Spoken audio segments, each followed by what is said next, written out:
Welcome to the Swine Brothers Show, episode 91 for the 22nd of June, 2016.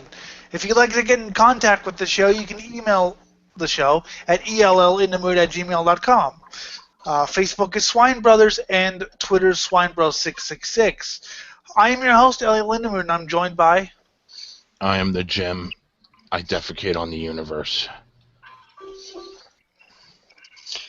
Hello everyone, it's me, Chaz Almighty. It'd be easier if you just said Chaz. And I'm Banjo playing Blue. Yeah. You're my boy, Blue. Do you know who he is, Chaz?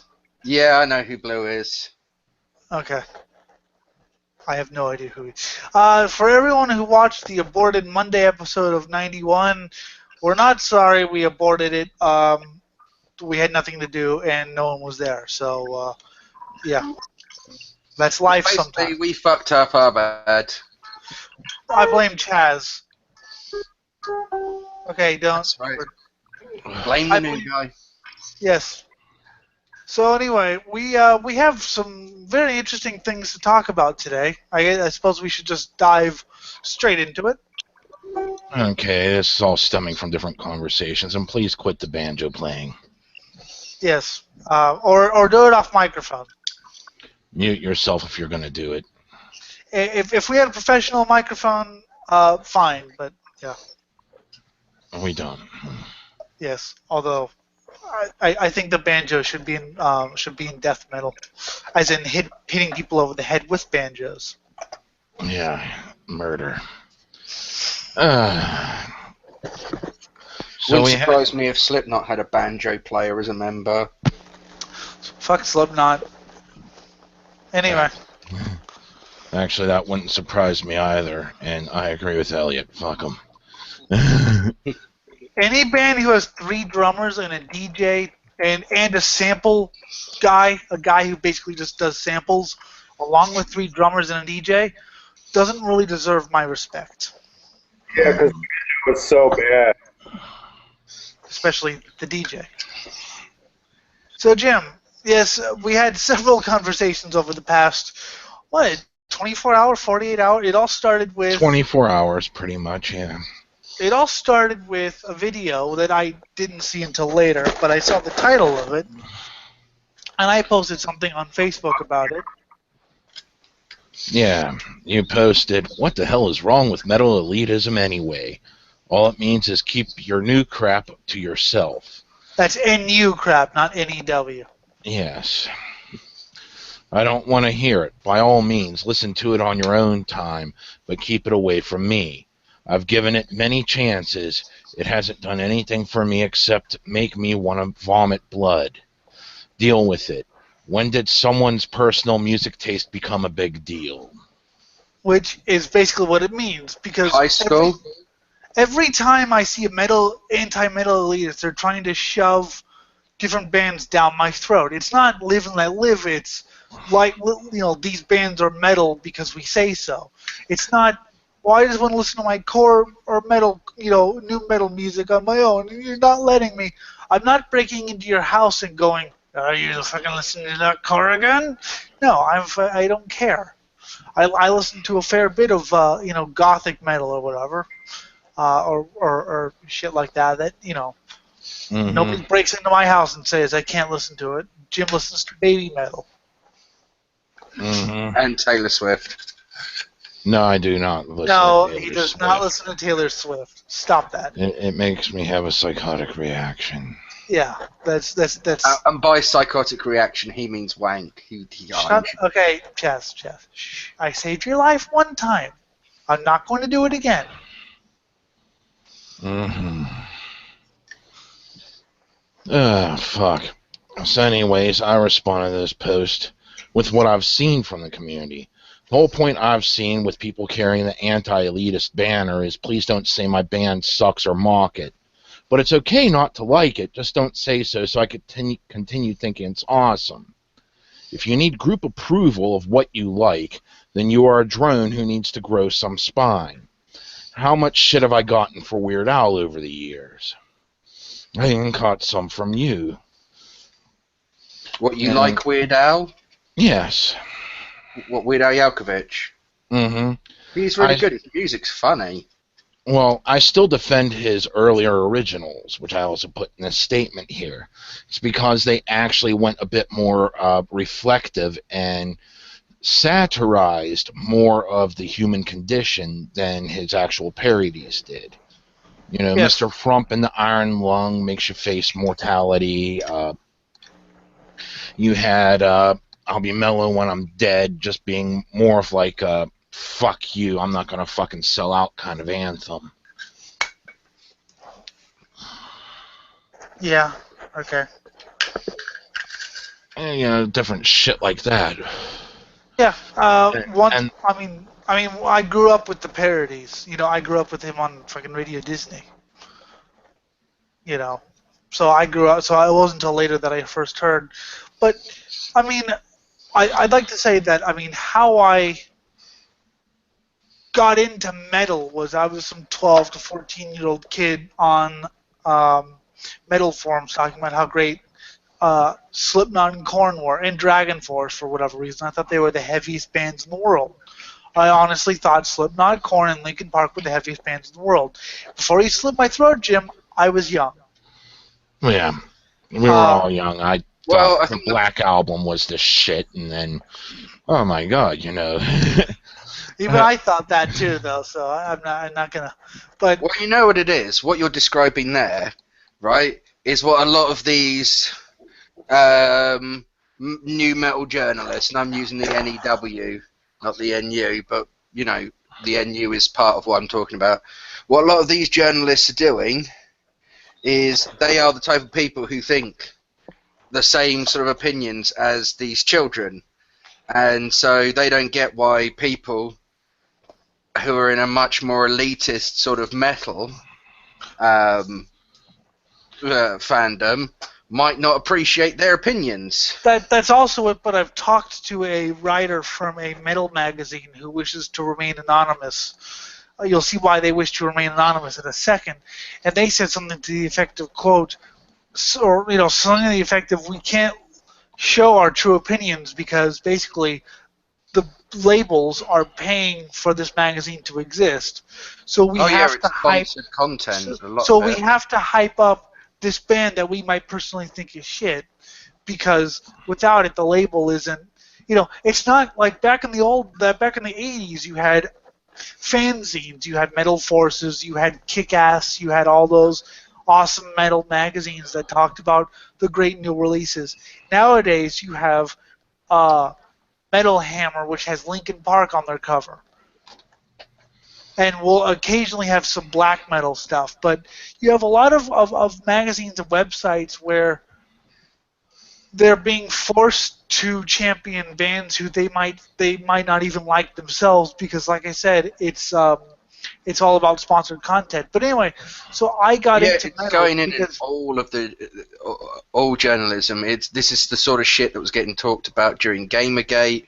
This is the shit that people have been talking around centuries before, about the changes in sort of like how news media has functioned in society as society has changed over the last sort of 30 years, and how the news has adapted to fit this new.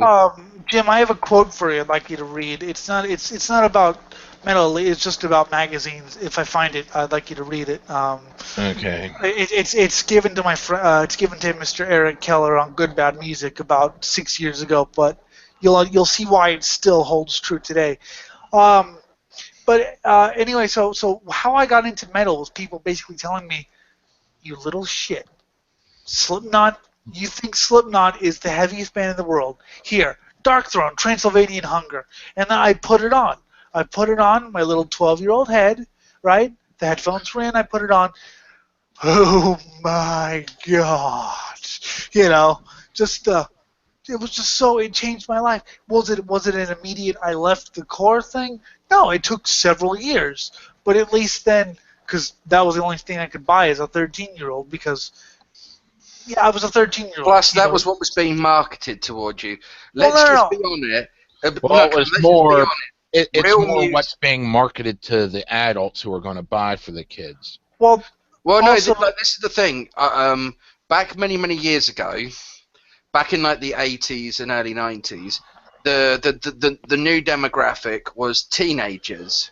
This is where you started seeing a lot of stuff aimed and marketed solely at teenagers, because teenagers had money. They had pocket money. You know, some did sort of jobs so that they had, and all the money they got was essentially disposable income. So they went after this market of just huge disposable income. Then somebody else noticed many years after this that there was another untapped resource of just infinite disposable income, which was the tweenage market, your preteens. Mm-hmm. And what you're seeing now is social media being used because of these people all have social media. They have, and this is why you're seeing what's becoming most popular and what's becoming most talked about on YouTube is because of these people. You've got these 13-year-olds who are then being sold some sort of fandom in the media. That's who the media likes going after. If you can go after that sort of market and, you know, slightly less and less above, you're going to be always hitting this like big infinite money supply. And so that's what a lot of these bands are aimed towards. So Slipknot are really just metal to be sold to 13-year-old girls. Right. Can I finish my sentence now? Yeah, sure. So it wasn't because of that. It was basically that was the only thing I could get away with buying, because there weren't a lot of, parents don't understand things. So they, oh my God, there's dirty words, because I was 13, and the nearest record store was 45 minutes away. I couldn't really walk to it. So that's the only thing I can get away with was core crap, because it You was. could have downloaded music at this time. I could not have downloaded music. I had no access to the internet until, decent internet until 2009. I used to 56k dial-up, and I used to download music. Can I finish once again? Can I finish my sentence? Could you stop interrupting and listen? Thank you. My Braille note would download a song and then freeze up. So the only thing I could download, and I did for a while, was like things on blogs and things like that. I couldn't download from any other sites. Couldn't download raw or zip files, anything. It wasn't until 2010 where I could actually get like actual zip files and raw files or torrents. Oh, I didn't get torrents till last year. So that was the only thing, was buying records. It was the only thing I could really do. So yeah, the only thing I could really get was something like Suicide Silence, which, yeah, it had a parental advisory, but it was on a big label and things like that. I could squeak it past. Something like Cannibal Corpse, I couldn't squeak past, which sucked, because that's what I really wanted to listen to. I really wanted to hear Cannibal Corpse and Deicide. But yeah, at 13, you got to take what you can get, right, Jim? Oh, I found the quote for you. Okay, well, we'll read it later, but I want to get back to the meat here. It's kind of a large. I'll post on the chat right here. Okay, we'll take care of that later. Yeah. No, you just put a V there. You didn't actually post the link. Yes, I know. So, in response to my "Please Don't Say My Band Sucks" takeaway from the anti-elitist movement, We'll call him Black Metal Rebellion. He replied, "You obviously missed the point." So someone else asks, "Please explain to us what music elitism is then." Now, I'm leaving out the video link, but in the link I'm going to provide for this segment here, Yes. I do have the video link there. He did post a So, link, yes. I watched it, and after watching it, I watched it 5 times. my initial response was, grow some backbone. If somebody calls you a poser, recognize they don't want to hang out with you and move on, as they're obviously someone you don't want to hang out with. I'd rather get hate from people thinking my music sucks than be automatically accepted into the hug box. If they're openly rejecting you, then you know where they stand. All-inclusive brotherhoods and sisterhoods frequently involve a shit ton of backstabbing vying for popularity within the group. Metalheads are not a hive mind. It's a loose-knit coalition of people who have similar passions, and as such you won't fit in with every crew. And keep in mind, confrontational music breeds confrontational fans, meaning you do have to prove yourself. But that does not mean you belong with a specific group, even if you do. carve out your own place to exist, and don't demand people bend just to blindly accept you. This is where I posted this both on the original Facebook post and on the as a comment to the video, which I'll get back to the video thread after. Kind of abridge it a little bit, because there's a lot of comments and shit. Okay. But it just kind of get the meat and potatoes of what it is, because we don't need to hear because this whole thing's screen capped and can be viewed on your Tumblr thing, which you should also post a link to. So we don't need to read we'll just kind of give the meat and potatoes of what every argument was. I've seen this thing 5 times, and it basically is the standard. Granted, I think it was more well done than any sort of anti-metal elitist thing I've seen. Certainly better than Mason's. But it was the same argument of don't criticize my opinions, or don't. Everyone has a valid opinion. And we don't want to hear negative opinions. He was talking about how Korn was metal, and I wasn't even shitting on Korn. Right? For all he could have known, I could have liked Korn, but I was pointing out why, I'm sorry, they are not metal. And why new metal isn't considered metal by a lot of metalheads. And people thought that was just some sort of elitist rant, but it was true. If you listen to new metal without any sort of judgment, and you listen to some other form of metal, you can tell it's totally written differently. There's no solo, there's no anything that would call it metal. It's heavy, sort of, but that doesn't make it metal. It makes it metal influenced. And then you contrast that, that comparison, listening to new metal again, and then comparing it to the distorted guitar version of alt rock, especially within grunge. Yes. Grunge artists themselves said we're not metal, even though the music industry kept trying to lump it in. Yeah, that's the one thing I'll say about Godsmack is people kept calling Godsmack metal, and they go, no, we're not metal. What the fuck? They just said they were hard rock. Even Korn would admit, although Jonathan Davis had his weird next generation of metal or whatever, which was bullshit, most of the new metal bands admitted they weren't metal. The only band I could really think of that said they were metal was Limp Bizkit, who said they were making metal for the new generation. Now, you see, all I got from the video was, please don't call me a poser and force your opinions down my throat. I mean, like I said, I'd rather have that shit happen than to be welcomed wherever I went. So usually that's a sign something shady is about to happen. Hi, welcome in, I'll take your wallet. Usually for me it's patronizing. For me it's all about being patronized because... Well, let's feel sorry for you so you don't have to try at anything and you just automatically succeed. Here's your participation ribbon. You're number 1. Well, was it you or was it someone else who was talking about his parents would never let him keep the participation medals? I know I said something about that because... I know I got them, and I personally threw them away. It wasn't that my parents, refused to let me. I didn't care about them. What was on display were my bronzes, my silvers, and my golds. I never got golds, but I got a couple silvers and bronzes. But yeah, I never thought the participation medals were. I saw some people there who finished 12th in a race of 12. And they were so proud that they got a medal for participating. And I just wanted to say, I'm sorry, you sucked. The race sucked. I finished 2nd, so how hard could it have been? You finished 12th. I'll tell you right now, even though half the field was made up from retards and the other half was made up by psychos like me, those fucking retards are fucking tough to beat. I remember this one instance where I entered the softball throw thinking, oh, this is going to be an easy gold.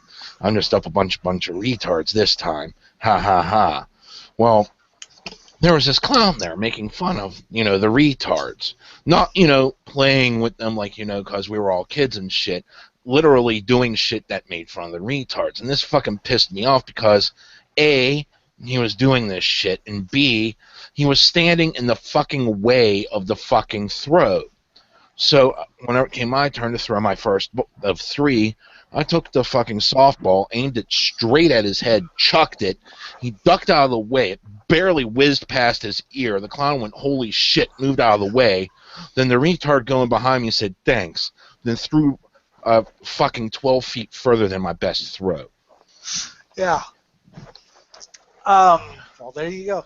But so the thing is, I mean, back in the old days, it was a good thing to be not a poser. It was something, only very few people were called not a, were called worthy or whatever. So it was cool to be in the, I don't want to say in the epicenter, but it was cool to be, partying with actual metalheads. Mm-hmm. And I mean, now it's but I mean, the whole thing is when I go to a metal show, I don't want. I've already heard a new metal band or a metalcore band opening up for a death metal band. I was waiting for. I don't remember which fucking band it was. Not Deicide was really cool, but I remember I was waiting for Cannibal Corpse on the Mayhem Festival, and I had to sit through Suicide Silence, and All That Remains. And, See, the ritual for us was during the bands that sucked, we just went off and drank our limits and did drugs. We would go and just not give a shit about the music. But whenever the bands we wanted to see, or if it was a newer band we didn't hear before and we got to sample them and they actually rocked, we'd pay attention. Rather than that, we just fucking go and do other things. I mean, there were plenty of activities at the Oz Fests and fucking, Mayhem Festival, go around fucking here, there, everywhere, get a free pack of smokes from the Camel booth. Shit like that. We couldn't because we were only, like 15 or so, and it was like 1 in the afternoon. There was nothing to do except watch the stunt guys, the Metal Militia stunt guys, which was not really interesting for me. So I had to listen to Trivium. Oh boy. I mean, the Black Dahlia Murder wasn't bad because they're more melodic death. I know the name sucks, but the band itself was actually not bad. And then a couple others, but it was just like, and Airborne, sitting through the hard rock stylings of Airborne, waiting for Cannibal Corpse. That's something I never want to do again. And then finally Behemoth and Cannibal Corpse played, and it was just like, yes! But it was just, I don't want to put up with those bands. If I want to see Cannibal Corpse, I want to see other bands that maybe aren't exactly like Cannibal Corpse, but at least are violent and brutal. Mm-hmm. Something that's at least fitting with the genre. It would be like, Jim, before Cannibal Corpse was going to play, Weird Al's going to take the stage. I couldn't hack that. I mean, I might be able to hack it if Weird Al took the stage before Gwar. Yeah. But there's a bit of similarity because, if that's going on, then Gwar's going to lean more towards their comedy act. Yeah. They're fucking hardcore, brutal, let's destroy the universe, even though let's destroy the universe is part of their comedy act, but still. I always like when they combine both. Not to get off topic, but I always like when they combine both. Oh, yeah.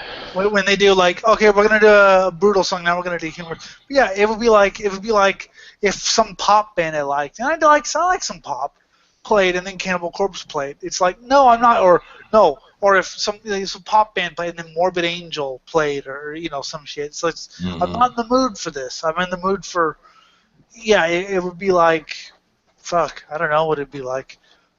Yeah, Insane Clown Posse playing before Gwar, or yeah. But anyway, so the video basically was the same entire. Juggalos would just look like Kiss members at a fucking metal show, wouldn't they? Really? What? Like if you had a combination between a Juggalo and a Juggalo and a metalhead, they would just end up looking like some sort of member of Kiss. That is actually funny. I've actually seen that. I don't want to see it. I'm glad I'm blind. Good. Am I about right with that comment then? Yes.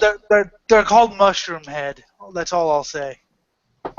So anyways, the general gist of the video, really, it still left things vaguely defined, but it did a far better job than a lot of these fucking anti-elitist videos have done in defining it. But there was still so much vagueness I was trying to get pinned down. That's the thing, though, is when he says that we didn't get the point, and then he doesn't tell us the point. Mm-hmm. Well, the closest we got was him saying, it's more than just giving opinions. It's making people feel like shit for something so unnecessary. It's tearing someone down for their taste in music. It's driving a wedge where there doesn't need to be a wedge. Pointless negativity, etc. Well, you're in you're talking about something called metal music. If we were in a political group and he started saying that people, or if you were in a group about pasta, okay, and Jim and I were talking about pasta, and then somebody said, I like this band, and we all, chased him out of the group, that wouldn't be right. Because we're not talking about metal, we're talking about pasta. Okay? Let me continue with something from the video thread I had. He says, elitists attack people simply for having a different taste in music. It gets very unnecessary and quite hostile sometimes. I like to see the benefits. The benefit is one metalhead taking a giant shit all over another due to which band they do or do not listen to. Now, first of all, in elitist is the most ill-defined thing. You will never get people to agree on what a metal elitist is. Okay? Because you have people thinking that I'm a poser metalhead. The metal elitist is basically saying, I call myself an elitist, basically to annoy that segment of the metal community that thinks I'm an elitist. And if what they say is an elitist is true, then I'm a loud and proud elitist. But as I was saying, you'll never get people on the same page about what it is, because everyone has different opinions. Everyone thinks that being a metal elitist is something different. I don't think I'm wrong here. Whenever I first encountered the ideology, I thought it was synonymous with purist, where everything should stick with the style, and that was the way Mason presented it to me originally, and that's what I thought it was. But then in that case, anyone who mixed metal with punk was a non-purist, so that's just retarded. Yeah, but I'm like, but there is a segment that tried to boast for purity and shit. And I was always like, well, the argument between the purists and the experimentalists is what drove the meat genre forward in different directions. A lot of them sucked. Your new metal, most of your glam rock and shit. But then you had your shit that fucking kicked ass, like your fucking thrash, your death, your black metal. The thing about experiment, they didn't approach it as an experiment. They didn't approach it. They literally just made music. It wasn't the artsy fartsy, well, let's add these influences together. It was Metallica wanted to be like an NWO BHM band. That's all they wanted to be. But they listened to a lot of punk, so that kind of seeped through. Same thing with Slayer. Same thing, Cannibal Corpse didn't, or Death wasn't, okay, later on, but this beside the, Death and Possessed weren't out for experiment. They literally just wrote what was in their heart. Bathory only sounded the way it does because Corthon couldn't sing. He even admitted, well, later on he could, but he even admitted that basically he just did what came naturally, which was rasp. He wasn't thinking about how he was going to, right, now if we take a dash of Venom and a dash of Motorhead, we combine this with a dash of American punk rock, he wasn't thinking about that. That's the best kind of experimentation, is non-experimentation. I don't mean purity, but just do it naturally. Just do it naturally and see what comes out. And it could be amazing, or it could be crap. Now, I don't really care for a lot of experimental rock, because I think a lot of it is trying too hard. It's like, oh, well, if we put a dash of this in and a pinch of that in, just play what's in your heart. Mm-hmm. So that's I have to kind of correct you on the whole experimental thing, but it wasn't so much. There was no talk about purity in 1980 because there was no. Metal had existed for maybe 12 years, and even then, metal was such an ill-defined thing. There was no talk of purity until at least the late 80s, early 90s or so. There wasn't, no one looked at Metallica and said they weren't pure. I mean, I'm guessing some Sabbath and Led Zeppelin fans didn't like them, but it wasn't because it was pure. It was just because it wasn't it was noise or whatever. So there was more of a punk purity thing, but that's way beside the point. But yeah, I've always thought metal should be heavy. I don't know. So, but beginning of so there's no real elitism. So if you try to nail it down that there's an elite, you're going to have to really define what an elite is in metal, and then you'll get people saying that that's wrong. So I don't know. It's just such a bullshit argument. Why don't we just call it what it is? People have different opinions than me. Yeah, and I don't want to be questioned for having a difference of opinion. If you post your music taste publicly and you don't expect any sort of reaction, if you don't expect any sort of negative reaction, even if it's just a troll, but even if it's serious, if you post your music taste publicly and don't expect someone with a different music taste to go, I don't like this, please get your brain checked out. I mean, this is just going into the musical taste. This isn't really delving into the philosophical side, where you have Black Sabbath presenting us with, in the beginning, with worst case scenarios in a bleak world. Granted, they went the more Christian route when answering their own temptations, but the path was laid. Later on, you got Iron Maiden bringing in more psychological and historical perspective into examining the human condition. And what went through a killer's mind? How did a pharaoh think? And then you had Venom, who presented the darkest sides of Christian nightmares. Yeah, they were instilling, similar questions to what the fuck Sabbath did, but they were answering from the perspective of siding with the beast. I want to be that evil. Yep, that's what Kronos said. He said that he loved Sabbath, but he thought they were seeing it from the wrong way. That Ozzy was the tortured soul, and he was running from the witch. He was running from the evil. And Kronos wanted to put him in the other shoes. I am the witch. I am coming to get you. And then you had Slayer, who answered a similar question. Well, so what I saw from Slayer was they seemed to meld those two directions, not just bringing the psychological and historical into the perspective, but also asking the same darker questions in the bleak world and siding with the beast with them, questioning, the very foundations of our society, what is so bad about evil.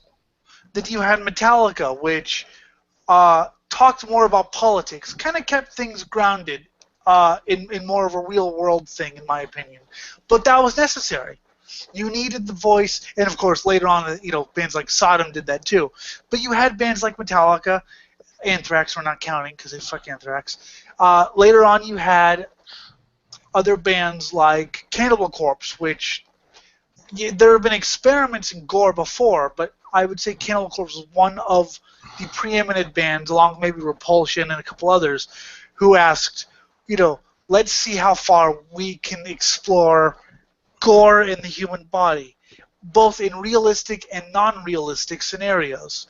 And you also had a lot of other of the more spiritual side of death metal, making your early Morbid Angel, questioning, making you question reality itself, laying death as a sole absolute. And then that led into black metal, which also makes you question reality as a whole and makes you question whether being happy is necessarily all about, can you be happy while being depressed? Can you achieve a state of happiness while hating life? And kind of just made you question the very fabric of everything we accept as truth. Yes. Questions like, what is evil exactly? Is it just, the antithesis of good? And if so, given good's track record of war and genocide, all in the name of the holy, should evil strive against these notions? Or should evil embrace them as a part of the human condition? And you have people exploring real Satanism, not just I'm not going to say a bad thing about Venom, but not just, slash, rape, kill, Satan, but actually exploring with their music what being a Luciferian means, what goes into it, what the beliefs are. There's people who dissect Lovecraft in their music and try to create the musical equivalent of H.P. Lovecraft stories, with really detailed lyrics. So And there's a lot of you take all these deeper questions, and whenever you apply a bit of introspection, it reveals some hard truths. I mean, especially whenever you force yourself to question yourself and where you stand on each of these. Where do you side as you tear apart everything that, like, you've been taught since you were a baby to assume was truth? That's what I thought Megadeth did too for a while too. I mean, this is early Megadeth. I always thought they did that for a while too, is kind of question what you've been taught and what is the truth or whatever, in more of a primitive way. And I think most metal bands do that, even if their lyrics are just like Hellhammer. I mean, Hellhammer isn't going to win any awards for lyrical genius because they were kids. But somewhere down there was some sort of exploration of something, in the feedback and the distortion, and Tom garbling out vocals about satanic rites. There was something in there, because this is way before it was overkill to sing about Satanism. This is way before every band sang about Satanism. This is 83, 84. Satan was still pretty new. I mean, I would say even Coven explored that for a little bit, but then of course I would, because I'm a Coven fan. And then you take that, and I'm not saying every band had deep lyrics or whatever and explored, but I think most of the early bands did. You always had your people there that were just in it for the music. They got into the fucking tune and all this, and didn't really pay attention to the deeper philosophies. Well, and you had music that was about partying or just having a metal night, which is, all well and good. Mm-hmm.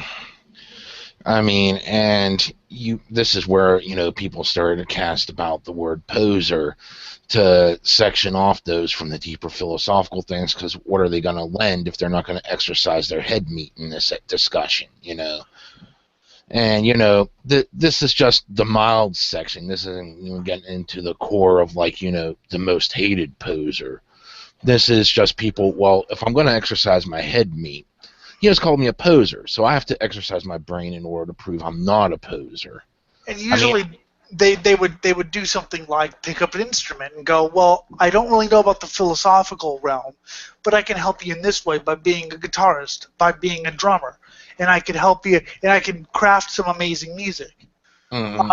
And then, of course, there were a lot of third-tier bands, or, joke bands or whatever, that didn't. But, yes, a lot of bands had sort of, even in their simplistic way, even the German bands who, basically said, kill, fuck, die, were kind of exploring what's acceptable or whatever.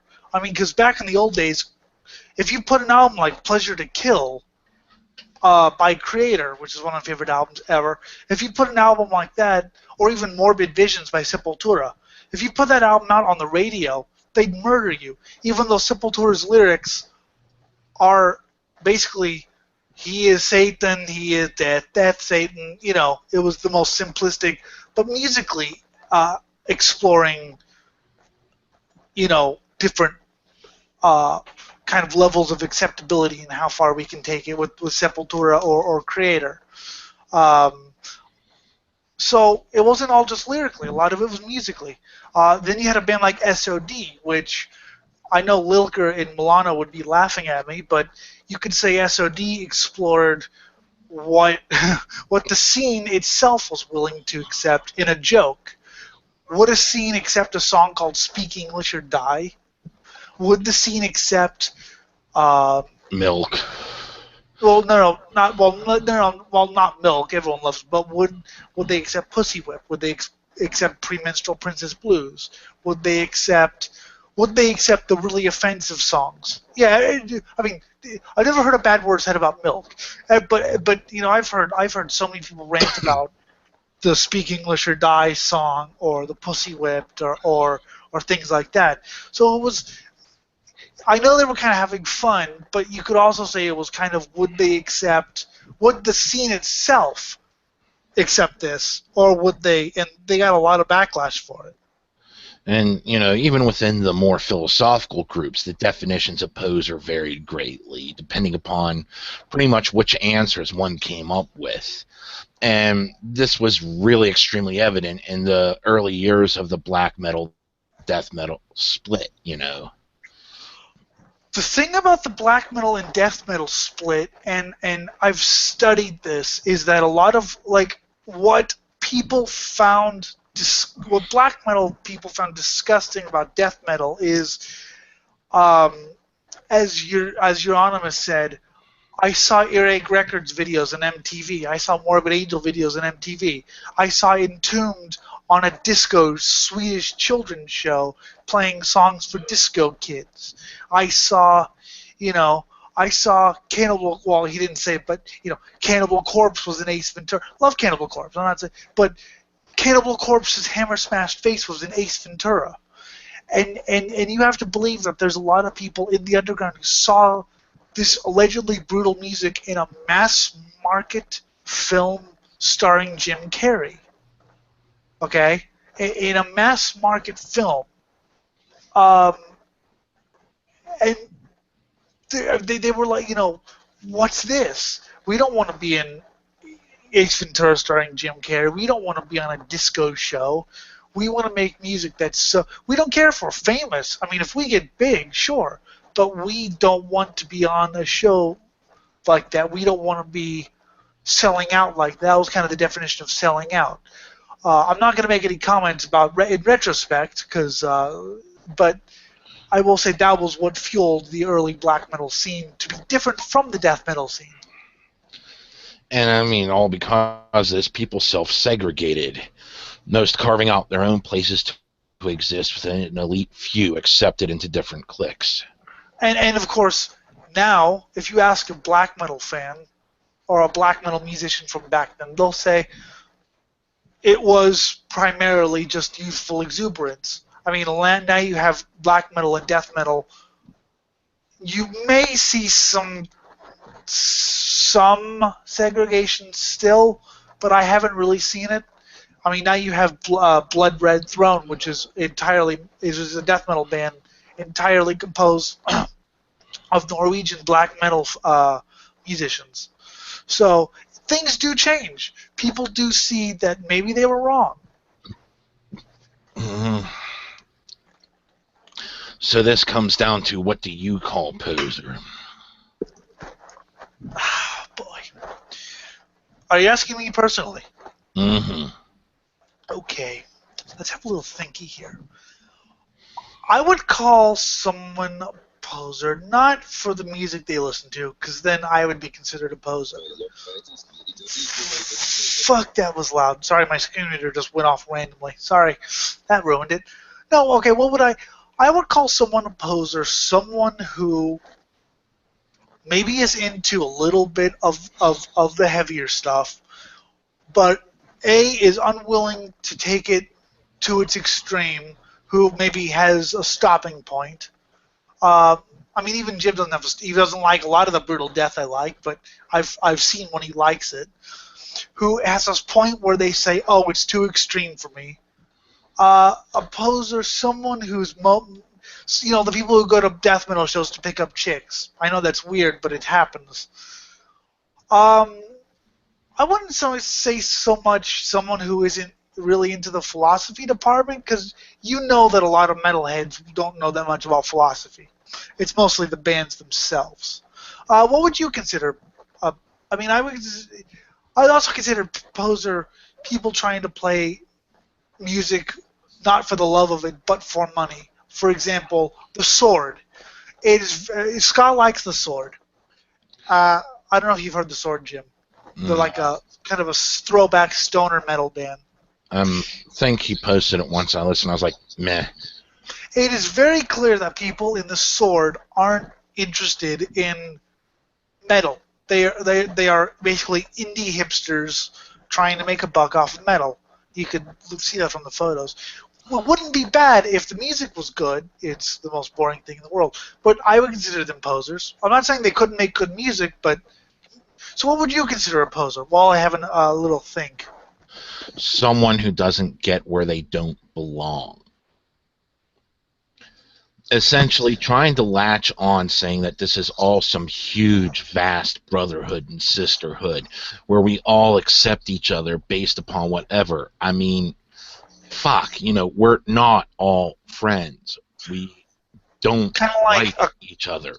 I mean, I would consider some parts of the I mean, I would consider there's a little bit of it, but I would consider it's more your groups, your own little individual groups. Mm-hmm. But yes, someone who thinks that it's a metal brotherhood or sisterhood, and more someone who doesn't even really like metal, someone who maybe likes core or new metal, but thinks that will accept them just because they've heard Inner Sandman once, or Run to the Hills, or something like musically, that. Yeah, I'd say someone that could only sit there and name fucking post-Black album fucking Metallica songs, and say that's hardcore, man.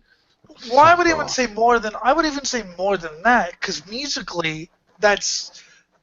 But if they know their place and they know they're not a metalhead, but they. Even no, matter if they think. I actually bumped into someone that called themselves a metalhead solely because of that. And it's like, yeah, you never heard of Cannibal Corpse. Weren't they on that Jim Carrey movie? Well, fucking listen to them. Oh my god, I can't stand this shit. Then you're not a metalhead. I mean, you're not even giving you're not even giving the right response for not being able to stand it. Yeah, that's... But that's stylistically, someone that just doesn't get the point that, maybe you should dive a little bit deeper, check out different genres and see what sticks with you and what doesn't. But if all you're doing is going to the alt-rock side of fucking Metallica, And someone who's willing to dive, who maybe is a newbie but is willing to dive, has my respect. I don't know how to help them because I don't know what entry level is anymore. Because I listen to plenty of. I just give them melodic death metal because that's something I listen to a lot of, and that seems to be more palatable than Archgoat or Satanic War Master.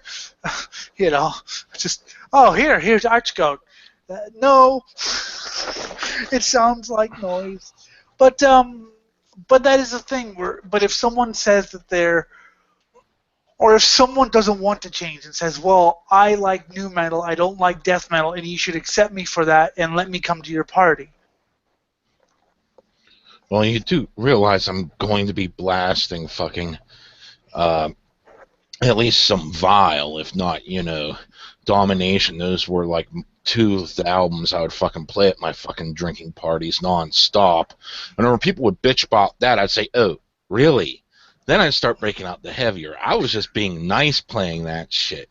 Because that's more digestible. Last time I had someone here, I made them listen to the Satanic War Master Archgoat split, and they didn't like metal. But I wanted to play it, so I did, because I don't care. And they please turn that off. Oh, we're on Satanic War Master. We're not even at the really heavy band, which is Archgoat. Archgoat's a little more death metal than Satanic War Master. A little faster, a little bit heavier. So we're like, oh, we're not even. Just wait till the heavy band starts, please. It's just, yeah. I'm not. I could be nice and put on some At the Gates or some Dark Tranquility for you, or some Early in Flames, but I have to be in the right mood for it. I mean, because it's But people, I mean, like, that's one of the thing about Mason. When I first met Mason, this is way before I met Jim. I thought he was a metalhead because he was in a trillion metal groups, right? And I thought he was a metalhead. He started talking about Hot Topic, but I didn't really think much of it because I know some metalheads secretly went into Hot Topic because this was back in the day where they had CDs, So occasionally occasionally you'd find something good. I found Tomb of the Mutilated in there. Shit, I'm buying this. So occasionally, or some vinyl or some shit. So occasionally you'd actually find something good, which I know, weird, right? But I didn't really think about it. We lost touch for whatever reason, and then I re-met him January of last year because my friends from the Unpopular Metal Opinions group, they were talking about this kid named Mason. I thought they meant a different Mason because I knew another guy who was in like grindcore bands. I was like, no, that guy's cool. He's like, no, Mason, Pyramid. And I was like, oh shit, that guy. And then we reconnected, and then of course we met later. Later was on Metal Gear. He knows everyone I know, weirdly enough. Yeah. But then when I kind of realized that he wasn't a metalhead, because like I said, he was in every single metal group. He even admitted he liked the softer stuff when we met. But it was like, but then when he met, he's like, well, I don't really like metal that much. Why are you in this group then? This group is called Metal. Oh, God, Well, you I just wanna want to be post- accepted. Yeah. There's a great Brat song called Accepted, which is a great song. If you haven't heard it, I suggest you hear it. YouTubers, turn off the show and go look up the song Accepted by Brats. Or do it later. But look at that song. It's a good song. Yeah, he just wanted to be accepted. I mean, I got to give Eric some props. He knows what he is. He tried to start a fans of classic rock and heavy metal group. I posted some death metal on there and people ran away. But he knows what he is. He knows he likes classic rock and some old school metal, although I ask questions. But he knows he's not a metalhead. Mm-hmm. He's fully aware that he's not. And he's fine with that. And I'm fine, whatever. And I'm going to go on to the flip side here and say that, since I've been online and got involved with the Metalgate thing, I have been called poser by some people that are even deeper in the underground than I've been. And it's like, well, I'm going to sit here, shut up, let them call me poser, because I want to see what the hell they're on about. I call poser all the fucking time.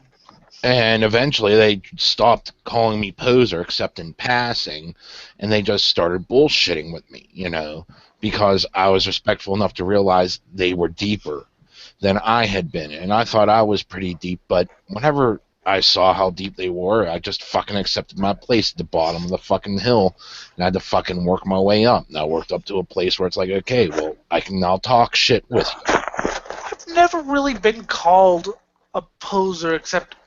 Fuck, sorry. I had a hair on my tongue. That's weird. What, has a cat been raping me? I haven't really been called a poser except in passing, but you have to understand that I've also been in the underground probably a lot more than Jim has. Not to brag or anything. So when they posted something obscure, I was like, oh yeah, I heard that. Oh yeah, I heard that. Oh, I haven't heard that, but I'll listen to it. But I mean, I've showed Jim my collection. And I'll say that, from those experiences where they called me poser and shit, I've been exposed to bands. I was like, oh, yeah, go for it. Yes. Well, yeah, exactly. And that's why I wanted to do the YouTube thing. Well, okay, no, that's not. I was bored, but I was also like, I have these bands that, I don't know if Jim will have time to listen to. Or I don't know if he'll, so I'm just going to, here, do you want to listen to YouTube? I'll give you some music that I know. And you seem to really like it, so I was like, okay, cool. And you showed me some stuff I'd never heard of or barely heard of, so that was cool. Well, you heard the name but never heard. Yeah, because I've been too busy looking up Slam Death, which Jim just loves. There's a couple that were okay, but they were just that, okay, and the rest was like, fuck, what noise is this shit? I mean, at least it wasn't like, I will give it this much, at least it wasn't like your fucking typical tech death where it's all about the time signature shift and they don't even bother making a song out of it. At least you can recognize it as a song. I like some of that tech stuff, but I have to be in the right mood for just pure noise. basically. I mean, whenever they do it right, it goes by beautifully, but it is Yeah. so hard to pull it off as a cohesive But work. whenever they do it wrong, it just sounds kind of autistic. Mm-hmm. It's like, I lost, more like ADD. Oops, lost my attention on this. We'll go to this one. And it just makes no fucking sense. But you know what? I do have to applaud them for being able to do it live, though. Yeah. I mean, the fact that they can remember and do it live, I think is kind of impressive, regardless of whether I think the music is ADD or whatever. But, it's like I fucking read up on whenever a couple of the members of Morbid Angel were answering to the Disaster, which was the I album. They're like, this was really, a lot of those songs were extremely difficult to pull off, but, difficulty doesn't mean it's going to be good. I Am Morbid was difficult to pull off. Really? I could actually do the drum beat.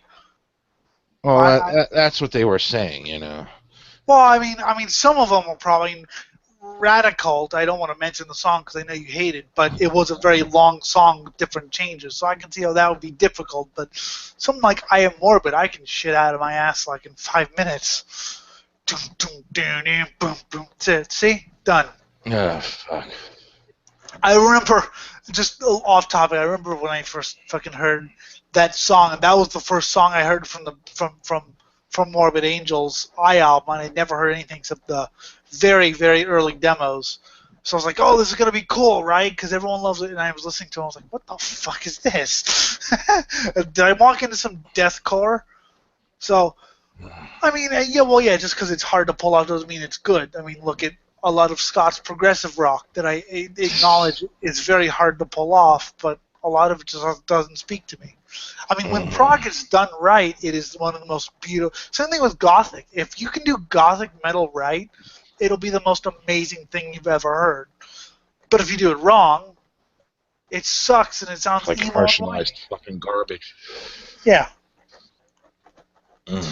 But yeah, I was only really called a poser in kind of make fun of tones. I was never, but then again, as I said before, not to brag, but I have been in the underground a long ass time. Had you known me 4 years ago, I probably would have been called a poser because I just didn't know. But now it's kind of like I was looking at the old school Maniac thing, and I'm like, heard it. I mean, we'll go to one of the fucking bands I just fucking adore now. That the story is I first heard them on a mixtape just labeled as death metal from I believe West Virginia. Okay. So they got this tape from someone in West Virginia and we're playing it and I was like, oh, that's fucking cool. But years later I found out that the one track that I liked off, the couple tracks I liked off that were actually some of the demo shit done by Dirketta. Which is from Pennsylvania. Uh-huh, and I had no idea because they didn't play any of the venues I was at. Mm-hmm. But still, it was really weird that, I was being called a poser and I proved myself enough for them to at least talk with me, And I discovered that this band I heard way back in the day that I didn't know the name of, I now know the name of, and I fucking got their album. Well, I remember 2 of their albums, which is essentially the same album, just one is a collection of their demos, which led to the main album that they came out with. I've got to get that. I've got to get those. I don't have anything, but I have stuff randomly. I remember when back when I was like 15, I was at my friend's house, and he was playing some really, really interesting kind of black and death metal. He didn't know the band name. It was on some mixtape or not, mixed CD that he got right from his friend. And I was like, wow, that's great. The only thing that sucks is I'll never be able to hear it again. And then I was talking to my friend about Finnish black metal, and he goes, yeah, there's this band called Archgoat. I was like, oh, it's kind of a cool name. It has the word goat in it. That's kind of cool. And he's like, yeah, do you want to hear? Here's one of their demos. And my jaw hit the floor. I was like, I know you. I know you from 2009. Yes, we're finally reunited. It was just, oh yeah, and I wish I still knew that friend. Unfortunately, he's dead, but because he always wanted to know what the band was.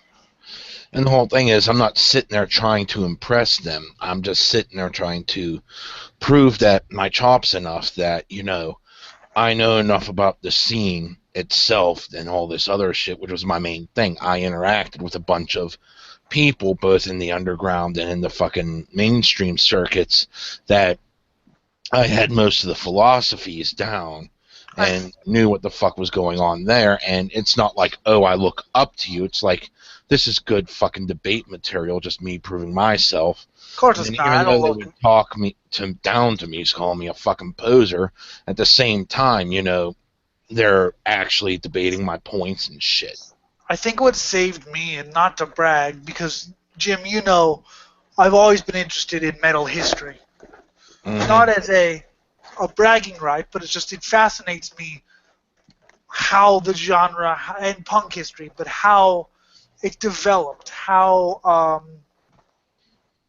it developed. So I think that's what saved me a lot was I know a lot of the history of it, stuff that people don't always know. For example, someone was saying that deathcore, the name was coined in 2002. I gave him a 3-page answer on why it wasn't. I wasn't trying to show off, but once I start, it's very hard for me to stop, just because you have to understand I spent years, because Eric Keller's site really interested Good Bad Music, which unfortunately all the MP3s are broken, but the text is still there. Really interested me because he would talk a lot about the history and about early death metal demos and things like that.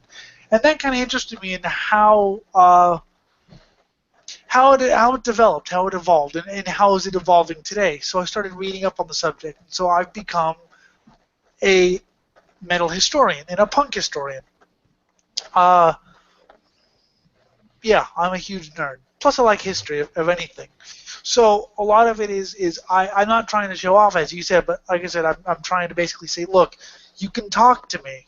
I'm not I didn't just fall off the turnip truck. Ask me about the history of Morbid Angel. We'll be here all day. Because I can tell you how Morbid Angel was founded. And I can tell you the singers that were there before Mike Browning. I could even give you some of their demos. I've heard Morbid Angel demos with the original singer, and the guy's like some normal 80s metal singer. So you hear this kind of thrashy music from Morbid Angel, and you're like, ah! I mean, the whole thing is I realize that, most of the time I do not like associating with these people, not because, oh, wow, they're bad to know. It's just the fact that I don't want to get into that level of conversation all the fucking time, Oh, and I mean, I could stop. If I so choose, I could stop and talk to you about something normal, or just talk to you about, random metal or whatever. Mm-hmm. I mean, that's why we hang out more than I do with those guys, because, getting into that level, I have to be in the right mindset. It really grates on you whenever you get that deep into the nerdy shit. I mean, I'll throw out occasional trumpets, or not crumbs, if I feel the need to. Like if you say something, I'll say, well, actually, that was written in '84 or whatever. But yeah, I won't get into. And here's a 12-page dissertation on the history of the blast beat. Although I'd like to do something like that, because I find the history of the blast beat very interesting, and how it, when it was first used and things like that. I find that very fascinating. But if you're not in the right mood. So back to the whole point here of me being called a poser and using it like that, it lets me know that, yes, this is a group I do enjoy associating with on occasion, but it's not something I want to continuously be part of because of where they take their conversations. Yeah, sometimes they can be a bit much. I mean, by themselves, like I said, I have to be in the right mood, especially if I'm typing. But if I'm talking, I'm much more. But I mean, like I said, I'll throw out little tidbits. But I'm not that bad. But I usually just want to talk about how great music is. So yeah, sometimes it could be a bit much. I mean, It all depends upon, the group and shit. I mean, you got your fucking, more traditionalist, you got your fucking more, your national socialist, you got your fucking communist, and, different degrees. Yeah, you may know some cool bands and shit, and I'd like to get that out of you and get some of your viewpoint out of you so that way I could see where I agree, where I disagree, where I stand on this shit. But then, the conversation just trails off into one direction. It gets so fucking deep in that direction. It's like, I don't want no part of that. So I'll accept you fucking calling me a poser, this often because I really don't want to be part of the group to that point. I would rather... And then there's other groups that have formed where I would prefer being rejected from, like, completely. Like, if you go too far down, because... I knew some fucking neo-Nazis. I hung out with a couple of them as individuals, but I did not want to be part of their fucking little neo-Nazi group. Obviously. So, I would rather be fucking rejected from that as opposed to embraced where I'm hanging out with all of them and all I hear is kill niggers, kill kikes all day. It's like, fuck this shit. I'm fucking debating this with a couple of my friends as we fucking speak here. I don't want to put up with this shit constantly. I usually try to stay away, or it's not stay away. See, I have your problem, but it's with more political, like the ultra right or the ultra left, as you said. Well, I mean, we'll talk, but if they get too into politics, I'm like, well, that's this problem with sometimes with Chaz, as he gets too into politics. I'm like, I just want to talk about metal. I'm not feeling political today. I'm not feeling like having a conversation on Brexit or some sort of... I feel like having a conversation on the new Dennis Sherman album, which I think is going to be pretty damn good, or the new Profanatic album. So it gets a little bit much sometimes, and sometimes people in the punk or metal scene get way too into politics. And I mean, there's even like parts where that fucking metal community where all they want to do is talk about how, even though they like some of the shit I like, on top of that they also like their fucking new metal, like it's the fucking praise the Lord, and it's like, yeah, I'd really rather not associate with the whole entire new metal crowd. I'll associate with these couple people, but I'm not going to get swept into this fucking conversation because all I'm going to say is was, fuck you, grow a fucking spine, and fucking get out there and do something. This is fucking complete wuss rock here. Yeah, I have friends who like some new metal. No, it's actually, better word, winecore. Winecore. I do have some friends who like some new metal, and I make fun of them for it, and they accept it. They accept that I think Korn is the whiny fucking rock. I think Jonathan Davis crying on microphones about the most pathetic thing I've ever heard. So yeah, so that's another group I don't want to be accepted in because I don't want to fucking put up with all that shit, and I'm certain they don't want to put up with me calling them fucking a bunch of wuss asses. No, so the guy who liked Core didn't want to put up with me posting death metal on his link saying listen to that. Yeah. And him saying that he finds death metal terrifying and me laughing at him. So, being called a poser serves purpose and lets you recognize, perhaps I don't belong with this group. And the other thing is you carve out your own place to exist. Who do you hang out with? Exactly. Sure, we share a lot of similar ideas here and there, and we also have our fucking differences, but the things that we accept we're actually capable of talking about, as opposed to going off into other groups where it's like, oh my fucking god. I mean, you'll go off into a group where I'm like, I don't want to fucking put up with this bullshit, just as I'm certain I do the same, especially with some of my old fogies and their dad rock. I go off on groups mainly to shit post, though. I'll be completely honest. I don't. I'm my hand goes onto the leave group button almost every time I go on to Unpopular Metal Opinions. I mean, I added Scott there as pretty much a statement of that's what I think of his taste. That was he didn't get it, but it was just like, this is what I think of your taste, Scott. Beautiful. Yeah, it was just. But I mean, I basically go on to what is dad rock anyway? Oh God, Kiss. I just call it hard rock. Yeah, it's hard rock, but it's the older bands that make up hard rock, not like Shit, they're better than the new fucking. bands. Well, I guess '90s can now be the early '90s at least can now be sort of included in that, But shit, I'd take Kiss over. Traditionally it was the '70s. Yeah. And then your 60s and 70s shit, then it grew into the 80s around circa 2000, and starting to creep into the 90s now is what's considered dad rock. Well, yeah, if you start talking about hard rock, if you start talking about like 70s hard rock, I mean, I'd invite Eric in because he's the only one who knows about that shit. But if you start talking about 60s psychedelic rock, especially the underground stuff, okay, I'm in. But yeah, I grow in motorsports groups that you don't care about. Mm-hmm. I'm a massive motorsports fan. I mean, that's a group I don't want to be accepted in because I don't want to have to put up with this car's awesome. This car's awesome. I get enough of that from you. And it's easy enough to ignore like 2 or 3 people. But having 50 people shove it down my throat, I don't want to hear that. Yes, just like you probably have groups that I would be like, I'm wondering what circles you go in that I wouldn't. Yeah, anything about hard rock would be this. I mean, it's kind of fucking hard to explain which groups I get into because I do dabble a little bit with going into a lot of these political groups that are. Yes, I did too. But the whole thing is they're all anti-SJW, and it's like, okay, that's cool, that's bullshit, but it's easier to weed out the bullshit, Yep. Because, That's the thing about Metalgate. You have to, I've seen posts on there that I'm like, this is not true. This is not. This is just blatant propaganda here. Mm-hmm.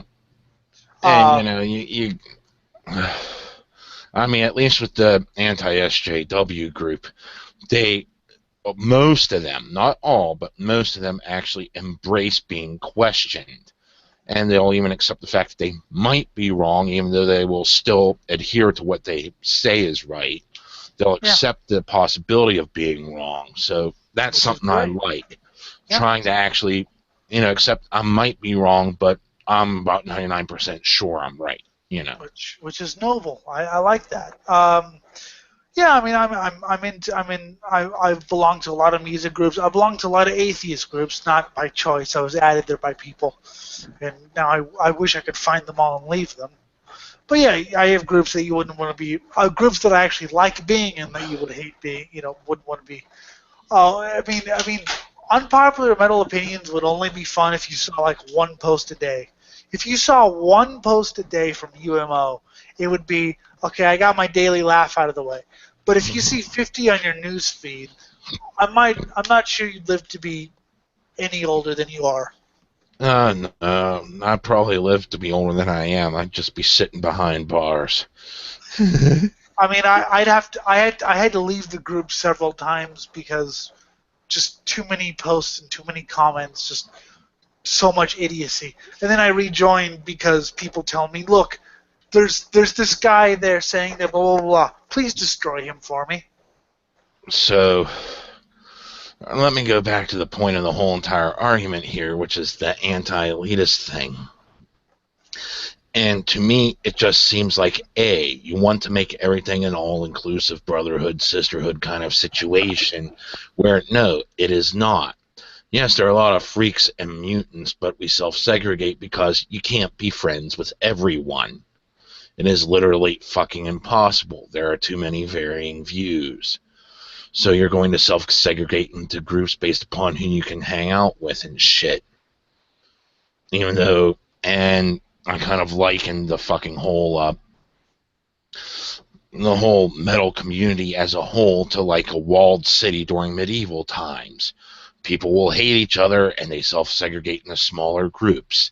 Yet if someone brings a siege engines to the walls, they'll put their petty differences aside whilst more pressing issues are dealt with, but they'll go back to their little fucking self-segregation and bitching about X, Y, Z. I mean, you can't expect, National Socialist metalheads to fucking just sit there and hang out with communist metalheads. They're fucking two diametrically opposed groups. Some of them hang out with me, though. Mm-hmm. I'm not a comic, but some of them, because we talk about music. We don't talk about politics. I ask him, has he heard any good bands? And he says, yes, I've heard of this band, this band. And I go, oh, cool, I'll listen to this band. Just like the communist friends I have. Yeah. So, this entire thinking of trying to make it a cohesive brotherhood where everyone just accepts you, no, that's not where it is. It's just a loose coalition. We share a passion in enjoying this music. But aside from the music, we are going to be very different, which means we're going to self-segregate into smaller groups where you're a friend, you're a fiend, you're someone I like to associate with, you're a mild acquaintance, varying levels of this shit. And the word poser being thrown around is much more than just your fucking musical taste. It's like, well, who the hell do I want to fucking hang out with? Yes, there are people I am flattered to be called a poser with, or by. Fuck. Yeah, because I'd rather not fucking associate with them. Yes, exactly. Yeah, I mean, I will say that although I don't really buy into the metalhead community thing, I will say my best friends are metal fans, and I've made all my friends in the metal scene. But I don't buy into the fact that it's all because there are so many different styles of metal. Mm-hmm. And the one part that I just fucking loved, was I call bullshit on that I don't want to be welcomed wherever I go statement. Everyone wants to feel accepted and not have to run into pointless conflict. I'll agree. Nobody wants to run into pointless conflict. That part of the statement is true. But to feel accepted everywhere I go, if I was accepted into places I don't want to go, like I said, I don't want to be welcomed in the Communist Party. I don't want to be welcome at a Klan rally. Hell, I don't even want to be welcome at a Britney Spears concert. And I've had friends that were Britney Spears fans, communists, and fucking neo-Nazis. I'm being called a fucking... that I'm straw-manning the fucking whole argument, saying I'm putting out these extremes as things that, like, I don't want to belong to, but I bumped into and were friends with people that were part of these other groups that I wish not to associate with. I just left a group that I don't wish to associate with anymore. That's the Unpopular Metal Opinions group. I was just looking at it just going, because a lot of it's just shit posting anyway.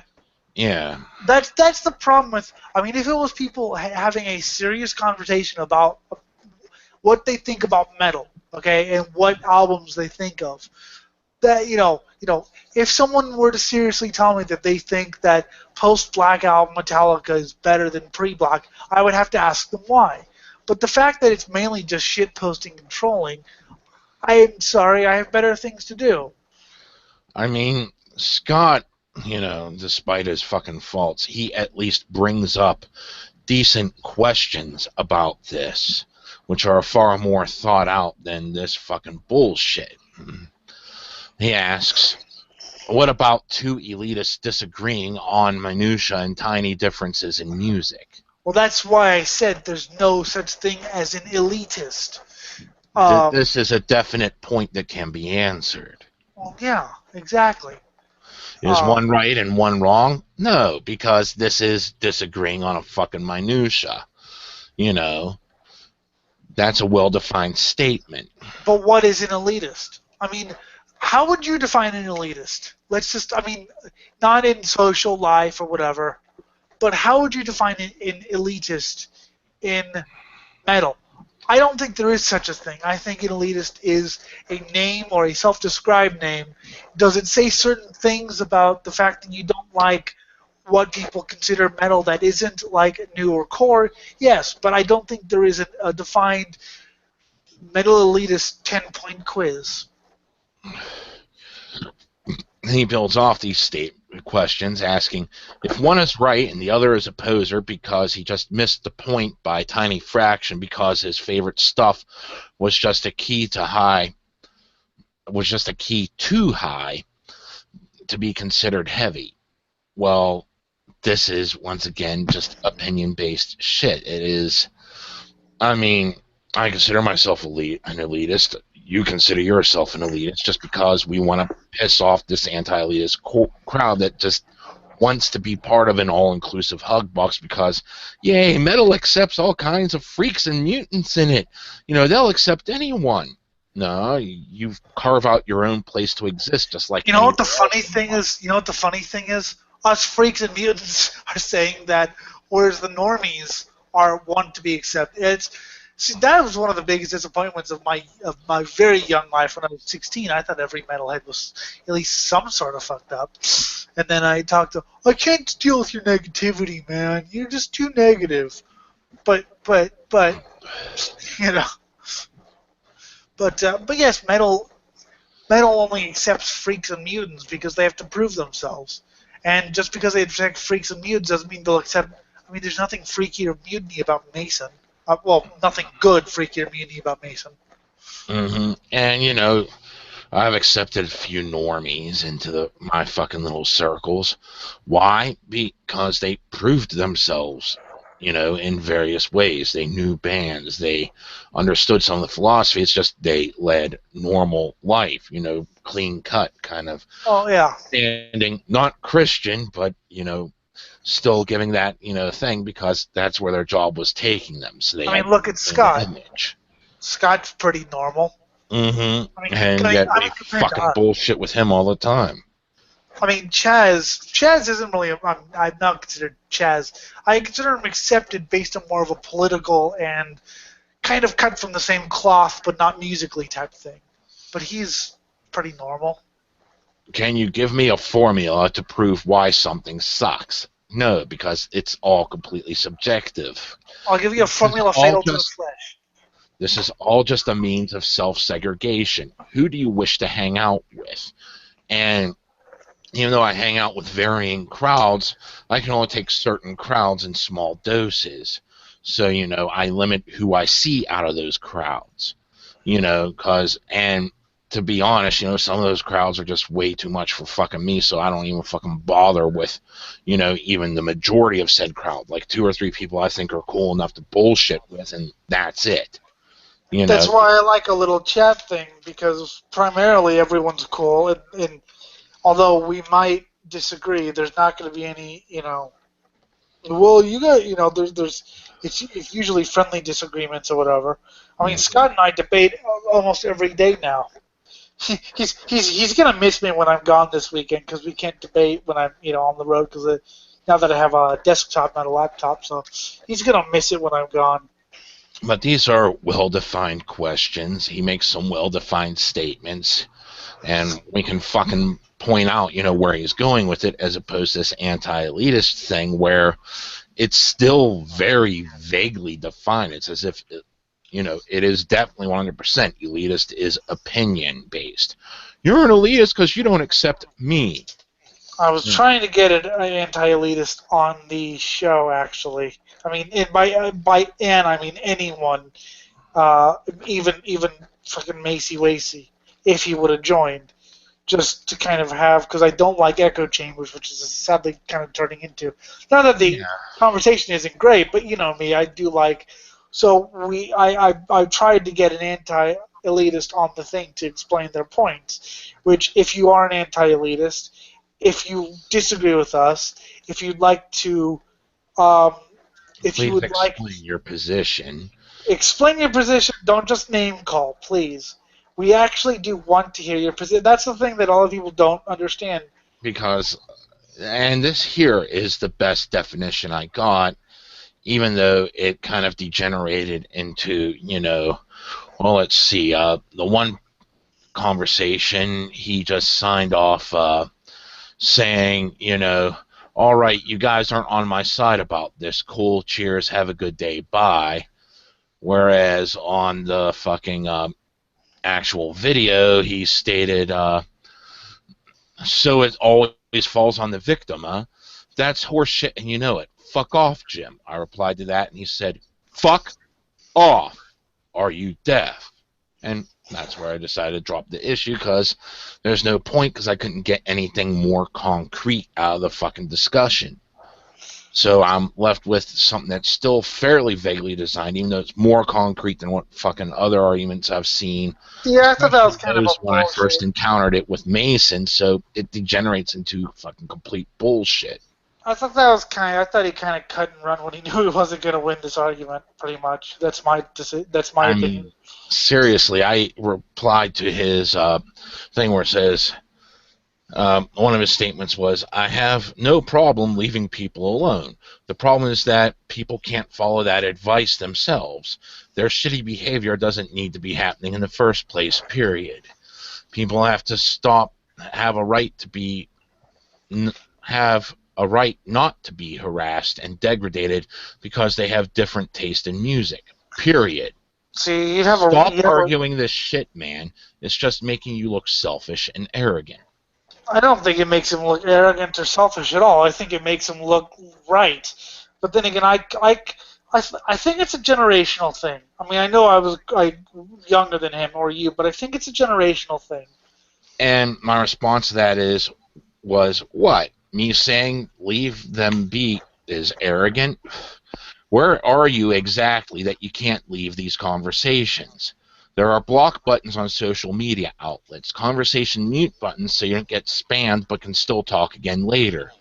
There's physical venues. You know, when you go to the physical venues, you could just relocate to another part of the building, and if they keep harassing you, you got security there to keep them from getting in your face. So where the fuck are you that you cannot leave? That's where he said, so it always falls on the victim. And my response to, so it always falls on the victim, is, since when is the bigger man a victim? If someone rejects you, then it's best not to socialize with them.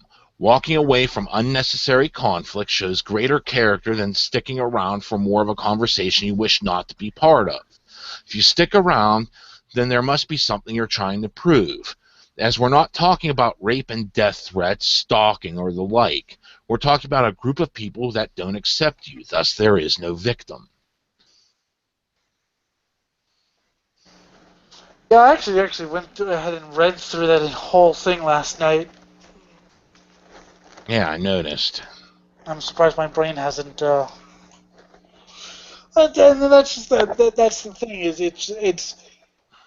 it's just all about difference of opinion, and people don't like hearing. I mean, if you can leave people alone, why did you start the shit on my thing? Why couldn't you have just ignored the post? If they had just ignored my post, which was basically just, I mean, I didn't expect to get any comments from it. I just basically wrote it as just a question. I wasn't even thinking about him or whatever.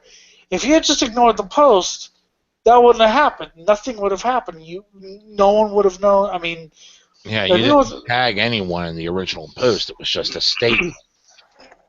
Maybe, I mean, I don't know, but it is interesting though. I mean, it did bring some interesting conversation, which I like. Mm-hmm. I'd rather have. The other thing I just didn't care for here was he was hearkening negative reinforcement with abuse and accused us of suffering from Stockholm Syndrome, where you're supposed to identify with the kidnapper or, by extension, user more than anything else. I have Stockholm Syndrome. I love Swedish death metal. I mean, the whole thing here is I don't fucking associate with people that are going to fucking treat me like shit. You know, and there's a huge difference between negative reinforcement, such as, you know, you're a fucking poser. It's like, okay, well, tell me why I'm a fucking poser. It's because you haven't checked out this band. Oh, wow, that's a pretty cool band. Or maybe the band fucking sucks. I don't know. But the whole thing is, I check out a lot more bands for being called a poser or fucking my music sucks or whatever, thing they throw out there. I check out a lot more music because of that than I would have ever checked out from people saying, "Oh, please check out my demo. I'll fucking suck your balls if you check out my demo." I don't Man, like. I don't want my fucking ass kissed. Give me some fucking good music. I don't need an ass kissing. Yeah, I don't. He was saying that everything is emotional abuse or whatever. It's abuse or whatever, and that's something that I just don't agree with. I mean, it's just it was. I wasn't really. I mean, I was kind of like I could see both sides to both your arguments until he started talking about how that's abuse or that we're suffering from Stockholm syndrome, Mm-hmm. which no, because you have to understand. Like as I said before, I'm the blind kid, so it was always let's be friends with the blind kid. Let's all be nice to the blind kid. Let's never tell this kid that he sucks or that he's gonna fail, even though we think is. I mean, I had this close up. Um, Mason had an idea to start a white knight Facebook page that would talk about advantages and disadvantages of being a white knight. Okay, this is maybe last year, and I posted that I think this is the stupidest idea I've ever heard. I wasn't trying to be mean to the kid. It was just that I thought it was the stupidest idea I've ever heard. And his friends from school, okay, said something to the effect of, "No, don't say that to him. No, you need to encourage him because he needs to express himself. Mason's such a gifted student, and he sings in class because he expresses himself. And I know people look at him funny, but he's expressing himself, and you shouldn't say that it's a dumb idea." I'm like, do you know how nasty people could turn on the internet if he does something this stupid? Do you really want him to, like, face that? I'm trying to just basically tell the guy, look, this is a stupid idea. If you do this, you will get a severe backlash from it because nobody wants this. And his friends were going, no, no, no, you need to encourage him because you have to encourage people. I'm like, I would rather have friends tell me that this, I mean, I would rather have someone tell me, dude, don't start a fucking radio show. You're a moron for doing this. No, but, I've had friends tell me when I've had ideas, look, dude, you can't go ballistic and kill the guy. Why not? Because you'll go to jail. Oh, yeah, huh. That'll kind of ruin my life. Or, look, dude, if this is the stupidest idea you've ever had. Well, why? Because blah, blah, blah. Oh yeah, you're right, isn't it? That's a really dumb idea. I'd rather have that than, oh no, do it, encourage him, because he's creative. Yes, this is such a thing to create. And he's going to creation and create, and oh my fucking god, the backlash. What the hell happened? Now he's driven to suicide. Yeah. Well, it's like when you see these people go on something like X Factor or Britain's Got Talent, and they've had all of their friends just be nice to them. They've just grown into that echo chamber of whatever they're doing. Oh no, you can sing. And they go out there and they've got their microphone, and there's old Simon Cowell, and they're like, he's going to be just like my friends and really like my singing. And, then they start off and they sound like somebody is literally throwing a fucking donkey through a fucking meat grinder. There was the Mudbond radio show used to play auditions for American Idol, because that's the only reason to ever watch American Idol was to see the auditions. And Britain's Got Talent and all of them. We like seeing the failures, admit it. That's what we like to do. Yeah, we like watching the guy that's crap at it just to have Simon Cowell be mean to them. I mean, no one watched. I don't know of anyone who really watched, except for maybe my parents. But I don't really know if anyone watched the actual episodes. It was mainly the auditions. But I remember hearing there was this guy who was like a Bush baby, and the way he sang, it was like, he's like, I've been compared to like Freddie Mercury. And just the way he sang, it was like, I could do a better job singing, and I can't sing. Do you think the person who said, "Oh, you're just like Freddie Mercury," kind of meant that you gave music AIDS? Well, I'm pretty sure he was a bit special, so it could be that they were just kind of feeling sorry for him. Oh, there was this one show that they didn't really get past the pilot for, because this is supposed to be the hard rock equivalent or metal equivalent of Oh, the fucking fuck. American Idol. But the thing was, they had the bands come out and play a live show in front of an audience, but the audience was instructed and told that these people suffered from Down syndrome or, whatever. They were fucking retards. They were literal medically, retards, so, just cheer along anyway. And once it found out, no, these people just sucked. They weren't retarded. There was such a huge fucking backlash on, but the only reason they got cheered was because people were made to feel bad for them.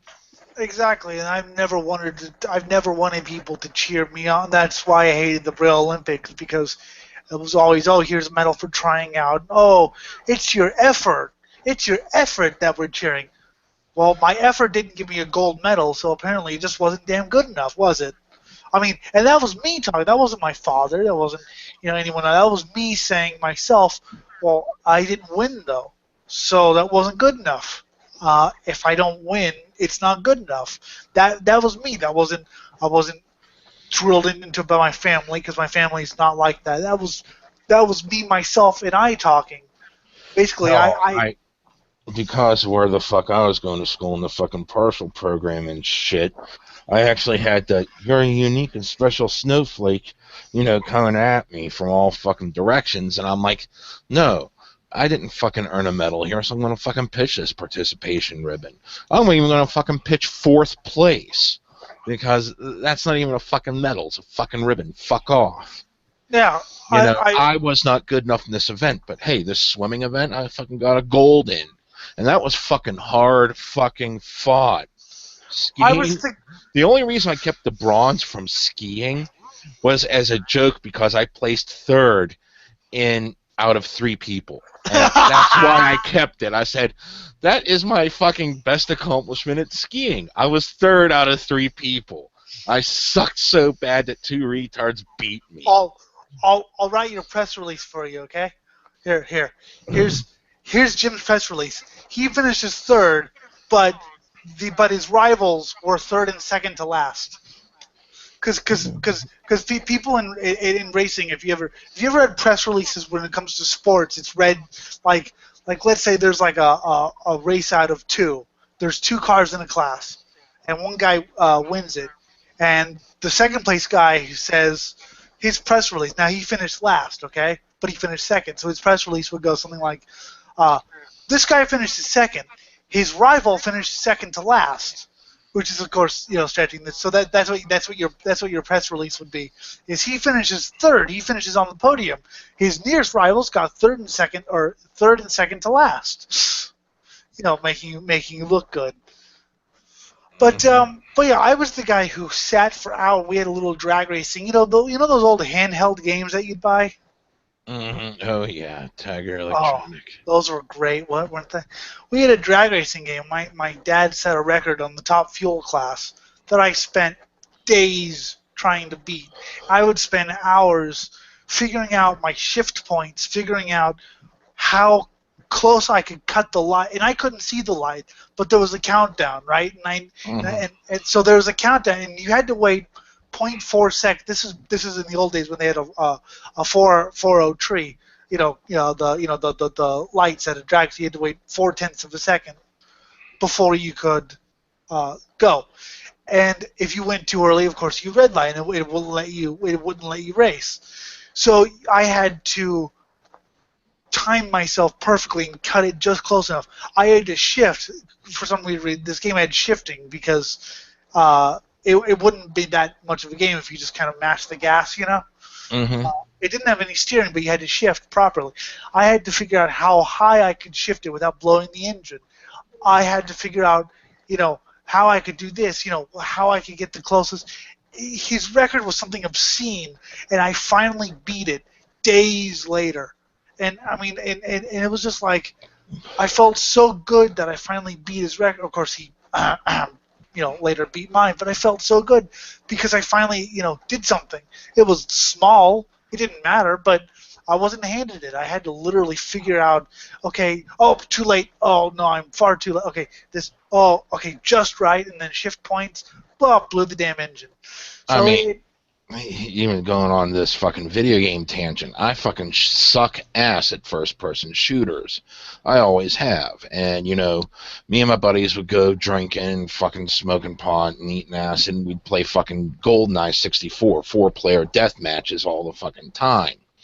And the whole entire fucking time, I'd get my ass kicked. I'd get my ass handed to me. I was the first fucking dead all the fucking time. And eventually, I started to think of my own tactics. Well, I'm not good at the aiming. I'm not good at the fucking strafing. I'm not good at the fucking hiding and dodging and all this. But I came up with the tactic because I was like, I understand fucking game mechanics. What would happen was, whenever I got the chance to choose which weapons and the arena, I would pick rocket launcher or grenade launcher as the weapon of choice. Then I would pick some place with narrow corridors, like the stacks or even the caves. And then what would happen was I would lure my friends into a 4-way firefight between me and themselves into a small confined space, aim the rocket launcher or grenade launcher straight at the ground, blow myself up, taking them all to hell with me. I would get -1 point for the suicide, but +3 for killing the other 3. So add it all together, you get a +2 kill count every time I did it. I suicide bombed myself to victory with the ranking of most suicidal, most deadly. And it pissed them off to no end because they're playing the first-person shooter like, I gotta survive here. I don't give a shit. I'm gonna abuse the game mechanics here because I can. Boom! Welcome to hell, bitches. When they started to catch on, this is my tactic, they'd start saying, okay, don't follow Jim. Wait until he takes some of these newbies out with him, then sweep in and kill anyone that survives. But still, I felt fucking awesome because I figured a way to beat the system and win the fucking death matches. yeah, and you did that all by yourself. Mm-hmm. I didn't have someone handhold me or any of that shit. I was like, I'm gonna fucking abuse these mechanics. Fuck it. Beat it like a cheap whore. Well, that's why, I mean, you know, that's, yeah, exactly. That's why I like Pathfinder, because sometimes the die don't roll the way you want them to, and you have to rethink your, you know, strategy. Rethink your strategy. Did you bullshit good enough? No. Feed them to the cannibals. Yeah, so I mean, I know that roll ended up working in your favor, feeding them to the cannibals. That worked. But if that didn't work, you'd have to think of another plan or run or something, you know. Or what was it? She's running and then she sees the head of the guy fly past her. Oh yeah, fuck. That was so fun. I gotta rewatch those anyway. But anyway, so that's the thing, is I've always kind of been up for doing things myself. I mean, his rant about bullying, also he was ranting on the chat about bullying, how you should report it. Well, I tried to report it, but the thing is that I was the blind fuck up. I wasn't going to amount to anything. I wasn't the popular kid. I was the kid who liked weird music and didn't believe in God. So the teachers looked at me as basically an undesirable. The students looked at me as an undesirable. When I said I was being, and I did it because I was like 12. You know, I didn't really have any sort of, and they were older than I was. I couldn't do anything about it. You know, they didn't do anything about it. What am I going to go to the police? Oh, hi, police. Yeah.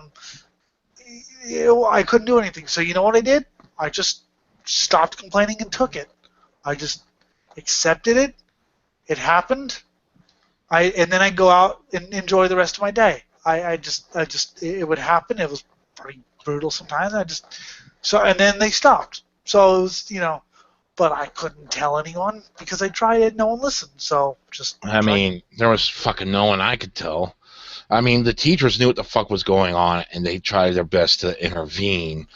But a lot of shit happened, and my fucking principal, vice principal, even my fucking security. I mean, my fucking counselor. You know, the guidance counselor. fucking wanted me booted out because I came from the partial program and loony bin. I was going to be this fucking huge problem student. I'd never amount to anything because, coming from these places means you have no brain. Meanwhile, I made the fucking math team. I fucking was student of the month at Votech because they didn't judge me that way there. But at the same time, it was the fact that I had to prove myself all there. But the whole thing just goes down to they wanted to kick me out, so literally there was not much I could do to fucking get it to stop, and it just didn't until I got into metal. And whenever I started coming in with the fucking Flaming Skull shirts, fucking Cannibal Corpse eaten back to life, they fucking said, whoa, we pushed them too far. Let's back off here and leave them the fuck be. And sure, I'd still get some fucking name calling here or there, maybe slapped around once in a blue moon, but it was nothing like it originally was. They just fucking backed the fuck off. And that's all I wanted, was to be left on my own so I could fucking pursue my fucking dream of going to fucking college. But at the time, I thought I needed a fucking high school diploma to do. I'm going to make fun of you forever now because you're on the math team. Mm-hmm. You deserve it. Fine, whatever. Don't give a shit. Math team. I knew people on the math team. They were the biggest fucking nerds. I mean, and the thing was, I have a good definition of what bullying is. I mean, with the name calling and shit, it is whenever they fucking completely degrade your existence and keep pushing and pushing and pushing and pushing and pushing day in, day out, every day. Okay, yeah. But most of the bullying and that's kind of hard to gauge exactly where does it stop. Is it like some name calling, for one class, or is it continuous through the day? Is it a concerted effort? These are the questions I asked to verify, whether I think you were bullied verbally or not. When it comes down to the physical thing, how much of it was it? Were you just slapped around once in a while? Or was it a concerted effort where, at least 2-3 times a day, they decided to fucking pants you or some bullshit like that? No, it was more, putting my head in the garbage. It was more 4 or 5 times a day. And, punching me. With me, it was being spat on, fucking having my face crammed in dog feces one day, fucking slammed into lockers. My head was jammed in a toilet bowl, and this was day in, day out, And now people are whinging about being told they suck on fucking Twitter. Where they can just fucking block the person. Ooh, yeah, wow. I'm being cyberbullied. Are you? Oh, but that's terrible. People attacking you over the internet where they can't get to you. Must be so fucking hard. Oh, and of course I had a bit incident with schoolmates and crowbars. I had a baseball bat taken to my face in front of my high school principal who did not lift a finger to stop the incident. Was just there to see if I would lift a finger to defend myself so that he could fucking fulfill his end of the deal and fucking expel me and alert all surrounding school districts that I was an at-risk student so I would never get my fucking high school diploma, which I wanted so I could go to college. So I didn't lift a finger to defend myself. And I fucking got beautified. You don't get a fucking nose this beautiful without having a few baseball bats taken to it. Fuck I bastards. Bet you're in the fucking Mr. Beauty fucking contest. Mm-hmm. I bet people just love to look like you. Oh, yeah. But yeah, that's... So yeah, I think the whole bullying thing, the whole abuse thing is, no one should ever be emotionally abused or whatever. If you think like that, how are you going to survive in this world? Oh, you're not. I mean, this is the problem, like you were talking about, giving everybody a participation medal. The fact is, what you're doing there is you're reinforcing their idea that they've done something. To them, they've actually achieved something. They're just as competent as everybody else, when they're not. You give them no rhyme or reason to actually put in the dedication to be better, and then you just create a bunch of people who are quite narcissistic because they celebrate the mundane, and it's not hard to, jump Or over you the have lowest hurdle. college people where they're just giving people A's because they're paying for it, and they're treating it like customers rather than students. Yeah.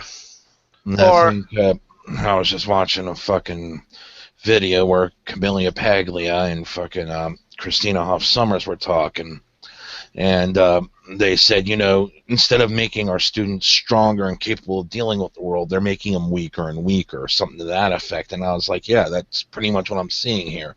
Complete wussification of our society. I mean, it's just making it prime for a fucking takeover by someone who's got a strong enough will to do so. yeah, I mean, it's and the world's not going to get weaker and weaker with it. The world's going to continue being the place that it is. But then you have, some people that I know who come in crying because people were mad, people were mean to them, or people said something mean to them at work or whatever. And it's like, yeah, that's the way the world works these days. That's the way the world's always worked. I just think it's fairly toxic to I mean, I'm not saying we should like beat our kids all the time, but I think they should be allowed to learn what it is. I think they should be allowed to learn.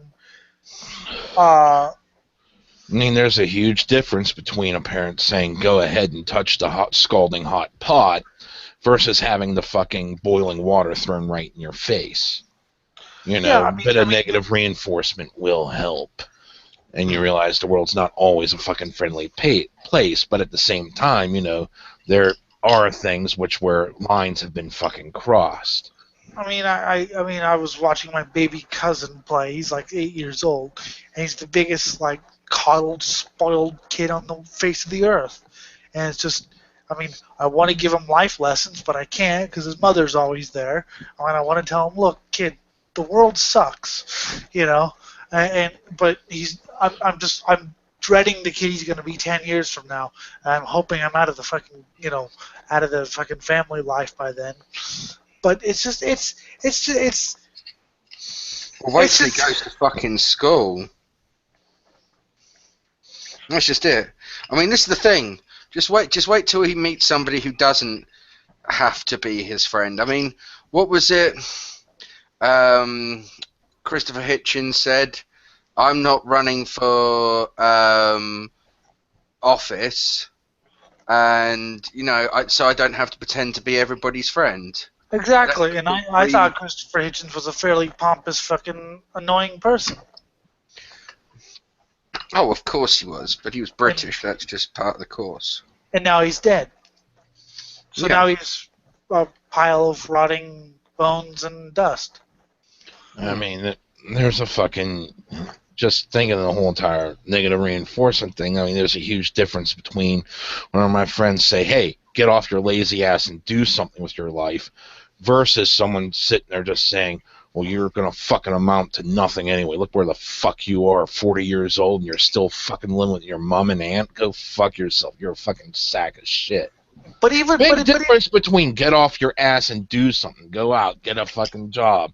You're being too goddamn lazy. Fine, I'll get off my ass and do something then. But if someone's going to fucking shit on me, fuck you. I'm not going to fucking talk to you.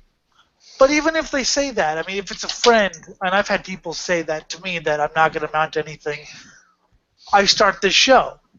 And I go, look at me. Look what I'm doing. It's not great, but it's, look at what I'm doing. I'm actually doing something decent.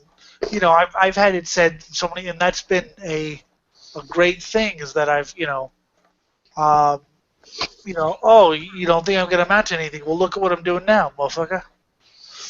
And there's this one girl that's kind of flirting somewhere between leaving me in the friend zone or maybe, considering me a potential, and I'm just like, whatever, I'm not like vying for her affection like 100%. At the same time, it'd be nice if something happened. But, it's just like one of those things where it's like, I'm glad I'm her friend. It's nice and interesting. I get different perspectives into things because I fucking hang out with you guys and I get a lot of the fucking negative reinforcement. And she's all bright and positive, and I like to see that for a bit, but I don't want it 100% all the fucking time, you know. I've given up at the moment. Not because, pity me crap, but just I haven't really found anyone. The closest one turned out to be a nutcase who blocked me for no reason. So, if someone else comes along, then sure. But for now, I'm just give me some death metal. But yet, Was that I've bird only from England, or is that somebody else? yes, this was the one from England. But yet, if someone else came today and said something, I would gladly eat those words and try to pursue it. Well, viewers, if you'd like to date the host of this show, you can contact him at ELLindermood. At gmail.com. Yep. Must be How misanthropic could I and describe the female. sex with Elliot? It will probably be shit, but you can park closer to Tesco's. How do I describe? If you can take death metal onto the background, if you can take death metal on the background, in my occasional lapses into just pure misanthropy, and Well, look, the good thing about having sex with a blind man, right, is you don't have to worry about turning the lights off because you're self-conscious. You can have the lights on. He can't see you, so you can feel perfectly safe, and you can have the nightlight on, and you can sit and read your book until it's over. you can't sit and read your book. I noticed that. I mean, I don't think you would. Right now, I'm just thinking back to the one part of the conversation I had on the YouTube comments section, and I'm just sitting there thinking back to, well, what is the definition of abuse here? And I asked him, is questioning one's stances considered abuse? If so, then you're abusing me by questioning my experiences and calling straw man. And those are pitifully low standards for abuse. You take it a step further and having people complain that your opposer is somehow abuse. It's easy enough to debate or walk away instead of blame some vaguely defined group upon sitting up on a perch trying to force everyone out. So if hundreds do it to me, I can simply cease caring as they're not worth my time.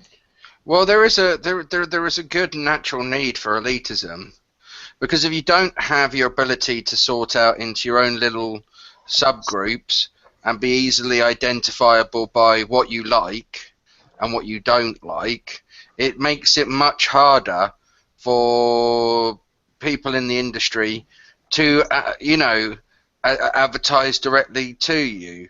For people to fulfill the void, to make, like, you might have a special type of metal magazine that sort of only appeals to the sort of bands and genres that you're into. I mean, you take a band like Durketa, it is a hybrid of death and doom. So if you don't like death metal but you like doom metal, you might not like this shit because it's got. Or if you better. If you like death metal but don't usually like the slow shit, you're not going to like. I've had experience because I've gotten more into death doom, which does overlap with things like gothic doom a lot and traditional doom. But I found that it's mostly people who like death metal but don't like the slowness. People usually like doom, like more kinds of doom, because doom is, doom is doom, dude. But I had this conversation with someone about the band Rune Magic from Sweden, a really great band. I suggest you all check them out. Weird name, but great band. They release like an album a day, 11 albums in 10 years or some shit. But anyway, so I had a conversation, and they're like, "Well, I like death metal. I just don't really like the slowness of it." I'm like, "Yeah, I can understand." There are people who don't really like slam because they don't like the slowness. They want to hear more fast stuff. But yet, I know more people who like all kinds of underground metal. I don't really know many people who are that segmented. But he does have a point, because if, like, I don't really want to read Metal Hammer or Loudwire. I read Metal Hammer because my friend writes for them, and I read Loudwire basically so I can shit on the mainstream artists. But I look for websites that talk about more my music, extreme underground music, more Archgoat and less Black Veil Brides, please. Yeah. And back to the abuse topic here, I ended this statement with, although I mock people who don't ignore online death and rape threats, there is the legality of the matter. I am far more likely to understand that this is where a line has been crossed. However, I have seen way too much moral grandstanding on this issue, often conflating legitimate criticism with threats of violence where no threat was present. As such, I will continue to mock. But Yeah. yes, if it's a real fucking death or rape threat, fine, I won't fucking judge you for that. But, you know, if it's just someone saying, oh my god, they disagree with me, they're threatening violence, they're trying to rape me. My question is, No. how do you distinguish between real and fake? I mean, I've made some very specific threats in the past to my friends. Well, I've fucking threatened to kill you how many times on this show already, by About the way, go die. about 8 times this episode, I think. See, look at public. We have a blind man here being threatened by some ableist shitlord.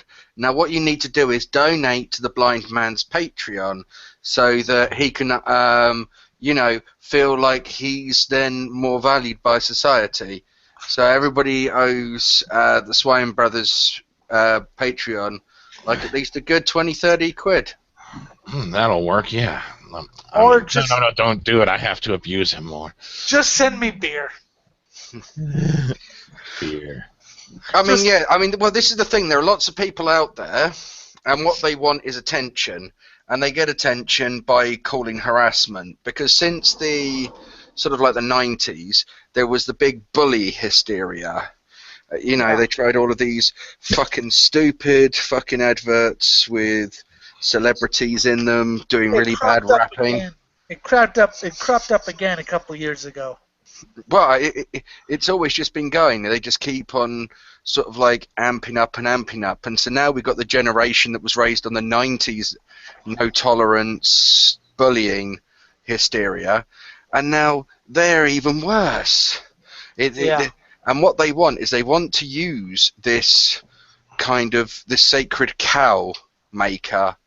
And what they want to do is they want to be able to use that to then have no one discuss legitimate criticism. Anita Sarkeesian won't answer criticism, won't debate anybody live on air. She wants to just go on TV and go into the press, and she just wants to kind of represent it that everybody who disagrees with her is wrong and sexist. I And mean, I this guess is I guess one could And if you say, don't believe, she'll show you the one tweet where somebody called her a fat bitch. I this is guess- why I say the moral high ground is a bullshit concept. I mean, the more you cling to it, the more fucking bullshit you fucking buy into, the more you double down on your own bullshit. At least me recognizing that I'm fucking gutter slime means maybe I might be wrong on some things, you know? Because, you know, I'm obviously taking some wrong stances here and there because I know I'm gutter slime.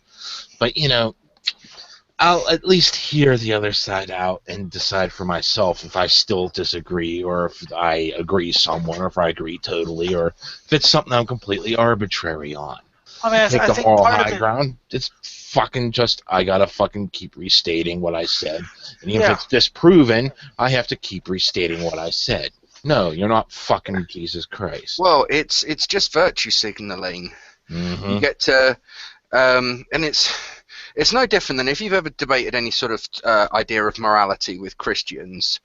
You'll see them do this thing. You see a lot of people do it, where they'll try and make some absolute standard, where it's like it is, you know, always wrong to rape and murder a baby for no reason.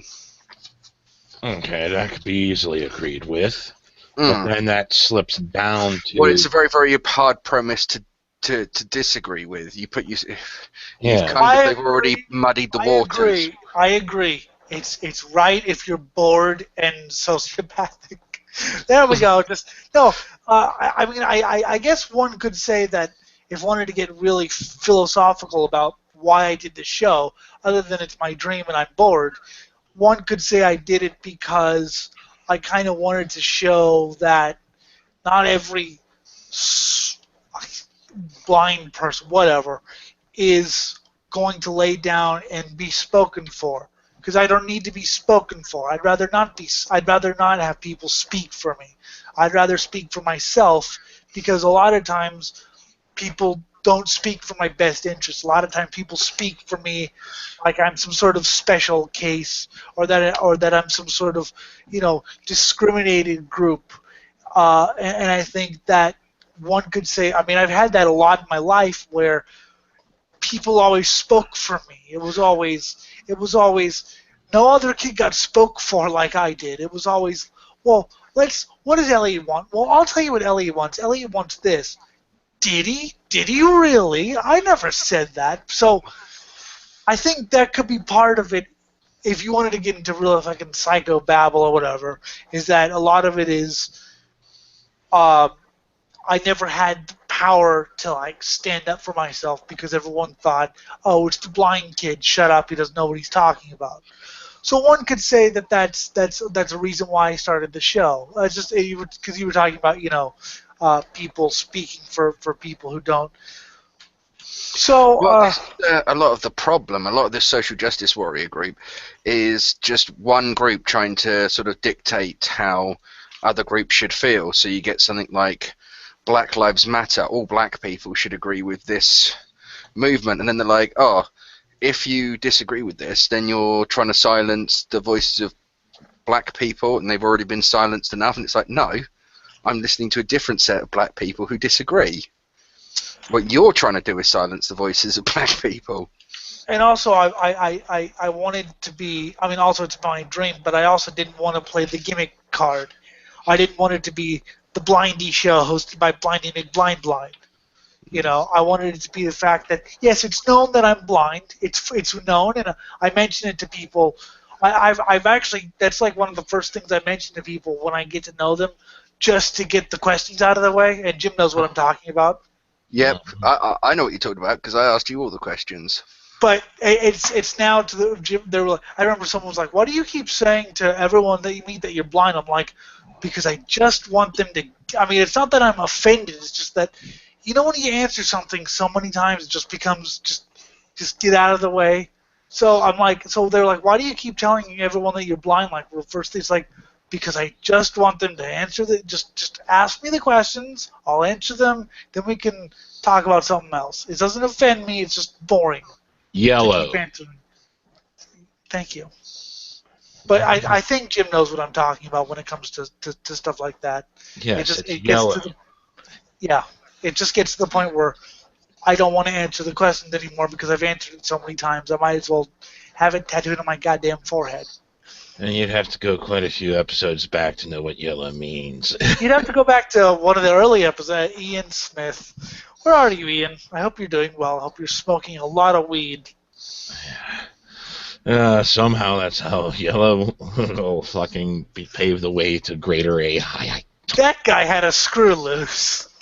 What was this thing about yellow? Come on, tell the audience told that might you, be new. I said. Okay. We'll explain for the people. Okay. This guy came on was trying to. Wait, stop. I had to tell the backstory first. Mm-hmm. So this guy messages me randomly and adds me as a friend, and we're talking, and I mentioned that, he's like, oh, I heard you're a broadcaster, I'm a broadcaster too, and I heard you're blind or whatever, because I think he saw one of my videos. And so he started asking me all these weird-ass questions, okay? And I'm going, first it was normal, and then it was just got way over the edge, like bizarre, right? And Jim knows what I mean. I think I shared it with him. So I was like, you know what? What sort of bizarre questions? Oh fuck! This is where yellow comes into play because I invited him on the show. And these are the same quality of questions that he asked him, on fucking Messenger and shit that he asked on the show, and it started off normal, how do you feel your way around, Yeah. And, how do you gauge this? That's normal, okay? But then it started going off in this weird territory because he's trying to understand how he could perceive yellow. Colors and things like that, and light and dark. And it's like, well, I understand what light is because I could feel, the sundown, that's light. And then I could feel, it's cooler outside, so it must be dark. Well, and also music. Something Mhm. is described as dark. I get it, what it means, because there's really no other way for me to Your ability describe it. to understand concepts, you just can't relate those concepts to visual stimuli. No, but I can understand light is generally perceived as positive, as dark is generally perceived as, I don't want to say negative, but ominous, because you're deprived of seeing. You can't see anything. Well, the Um, funny thing is that with our brains, things like pleasure and pain actually have the exact same effect. But yeah, we so experience them. some people it does have the same effect. Just listen to Well, the no, song. no, not with everybody. Our brain differentiates between the two, but the activity that's going on in the brain is almost identical. I know. I've But no, talked. but this is the thing that then leads into other things. Like, for instance, we can both have an internalized fear of the darkness and things like that for evolutionary reasons, but we can also romanticize the darkness as well. I love going out at night. The night is where I feel more at home than the daytime most of the time. Maybe not at races, but at night when it's quiet and you just sit by a campfire listening to black metal and you have Do a you ever beer. get sunburnt because you don't really know what the weather's going to be like? I don't know what the weather's going to be like. Hey Jim, you ever heard of the goddamn internet Yeah, I heard of the Weather Channel, too. or the TV or even sticking your head Yeah, but outside? have you ever not? Do you ever?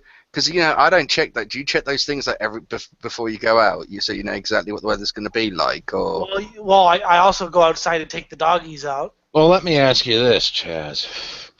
If you do not check the internet or any sources to see what the weather is like, how the fuck do you figure out what the weather is like? I look out the window and I use my sight.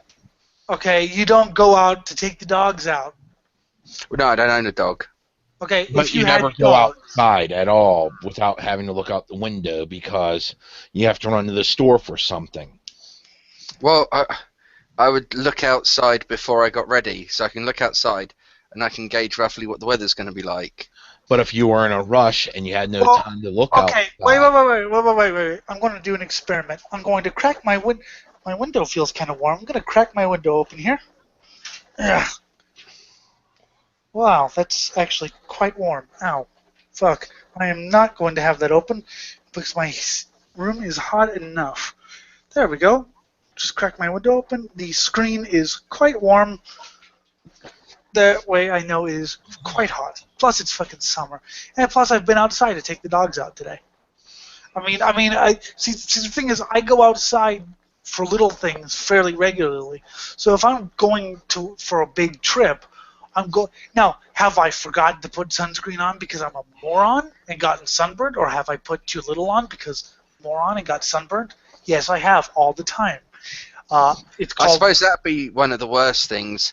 You'd have to sort of de facto SPF 50. Well, no, I don't have to de facto SPF 50. I learned that I need SPF 50 because I sunburn quite easily for whatever reason.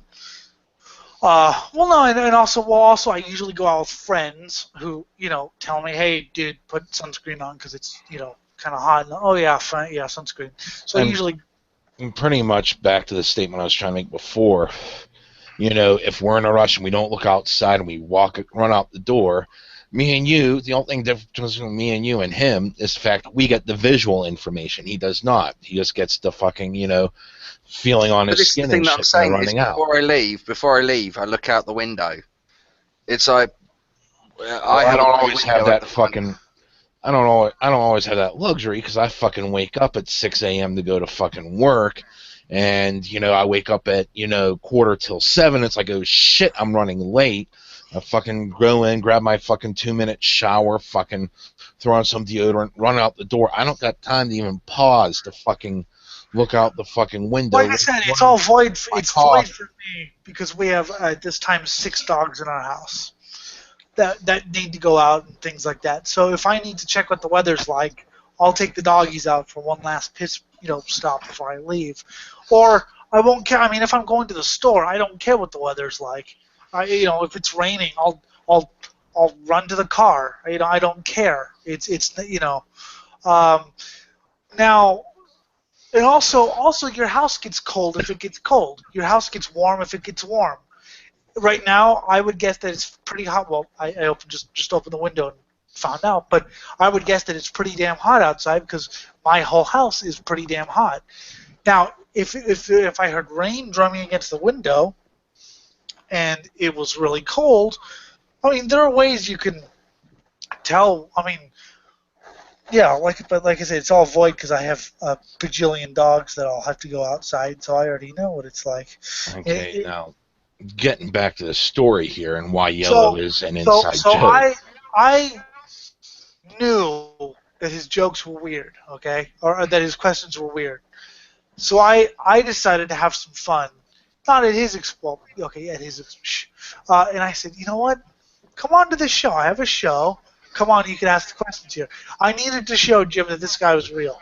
So he comes on the show. It's got only normal questions. Then, he started getting these weird philosophical ones because he's trying to figure out how the blind perceive things so that way he could somehow code in this killer artificial intelligence so that robots can finally be 100% sentient and recognize themselves and all this shit. And one question was, so how do you perceive what is yellow? No, it's like, well, fucking yellow is the color of piss and it's the color of lemonade. He's like, yes, but how do you know it's yellow? Because people told me. Yes, but how do you perceive it to be yellow? I don't know. I mean, yellow's not like I get red. I get what red's supposed to represent, but yellow's one of those that's just a little opaque, or it's a little less defined than yellow or the wide black or whatever. But I get what he was trying to say, but he just said it in such an incompetent manner. And I think it's episode 27. It might have been episode 27. And the whole thing there was he actually, at least 15 minutes, if not a half hour, lingered on different ways to rephrase the question, how do you perceive yellow?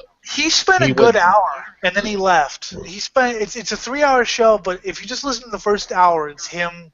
I think I showed it to Chaz, but he didn't click on it because he has mental issues, which I think you should listen to it. Yeah, and it's just like, he lingered so long on just how do you perceive yellow, different fucking ways to phrase the question as if that was the icebreaker, that was what was going to solve the grand equation to give robots sentience, and we would bow to our robot overlords. And that's why it's an inside joke now, because it's like, yellow, okay. And it's just like, brings back to mind this huge line of fucking, it started off semi-rational, then it devolved into not quite time cube, but it was starting to get there.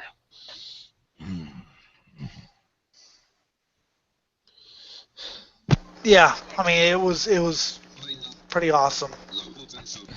Yeah.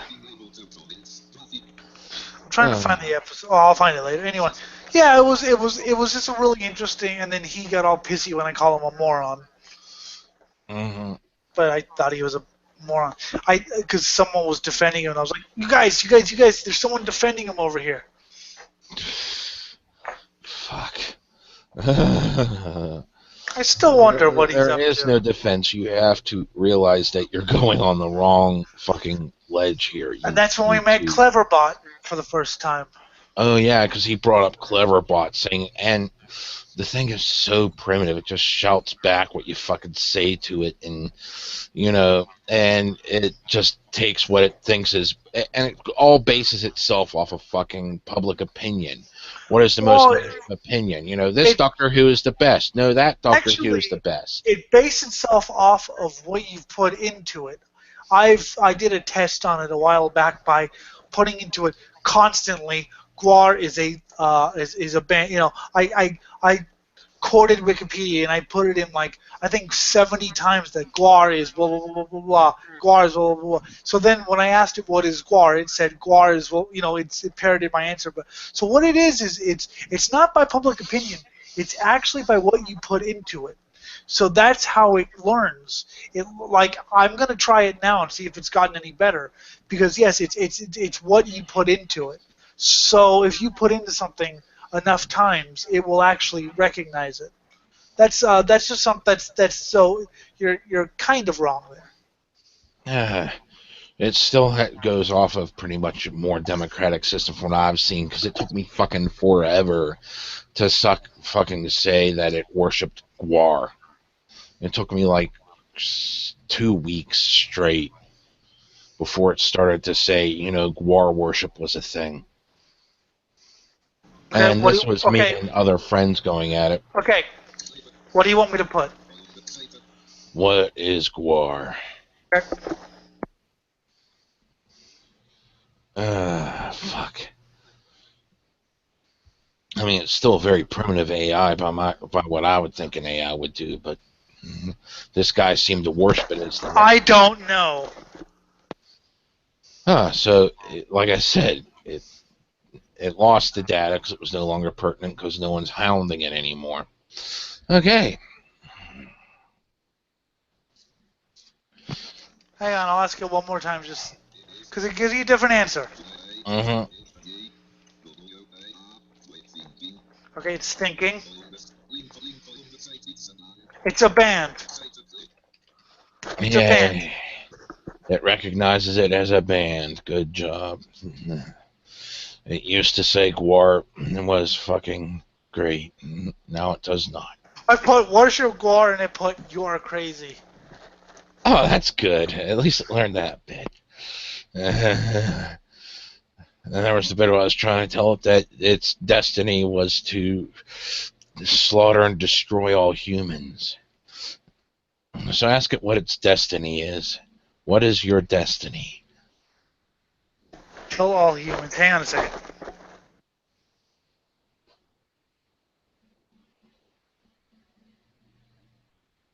What is your destiny? Okay. This might be good. Fuck. Let's see if it retained that data.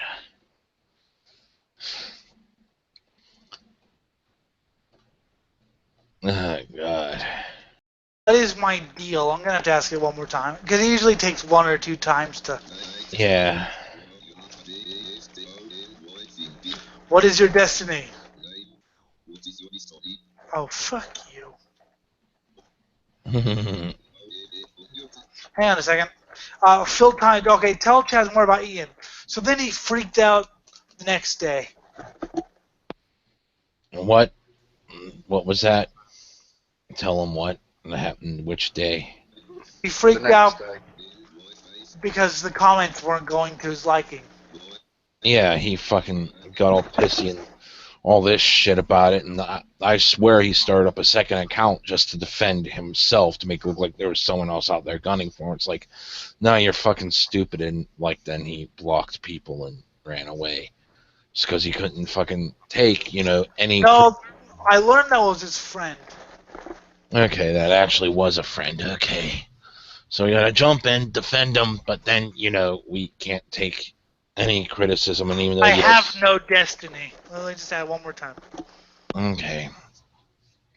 And yeah, a bit of negative reinforcement saying he was stupid and all, but this is some bullshit.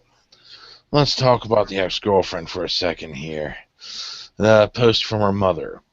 I'll begin today's story with my daughter obviously has suffered brain damage from her recent auto accidents. Which, no, she didn't, but this behavior is fucking great. First, the bank calls my mom's house regarding suspicious activity on her debit card. Next, Sam's Club calls regarding suspicious activity on my daughter. Who is this again? This is Princess Punk. Oh, okay. What they have in common is that my daughter had my mom's card in her purse last night, and this morning while she was running around with her druggy friends. We will be pressing criminal charges if the bank finds out who used the card numbers. The upside to my rambling is that at least they know what to expect when they go back to jail. Okay. Ah, beautiful. Just beautiful. It is. Do you have anything more, or should we end the stream and just talk amongst ourselves? Yeah, we should probably end the stream because we went over everything and we degenerated into my private life. Okay. I mean, we don't have to go if you don't want to. We can talk. Yeah, we will talk. Maybe listen to some music. So this has been the Swine... Oh, yeah, I can show you some new shit. This has been the Swine Brothers Show, episode 91 for June 22nd, 2016. I really hope you enjoyed the conversation. I thought it was great. We didn't have any articles, but we had a great conversation. And it was a bit, even though it was a bit of an echo chamber, we still want to hear fucking differing opinions here, and please define what elitism is. Yes, you have until next Friday to give me any answers because I won't be here this Friday or next Monday. I will be in Sonoma for the NASCAR race. So if you're there in Sonoma, pop into me and say hi. That'd be fucking weird if that happened, right? Hey, I knew you on Swine Brothers. You can email the show at ellinthemood@gmail.com. Facebook is Swine Brothers, and Twitter is SwineBros666. For Chaz, for Jim, my co-host, and guy thing person, my name is Elliot Lindemood. We'll see you next Friday unless we do some sort of random bullshit show. Goodbye. And enjoy being a cum dumpster. Because they are fun to fuck.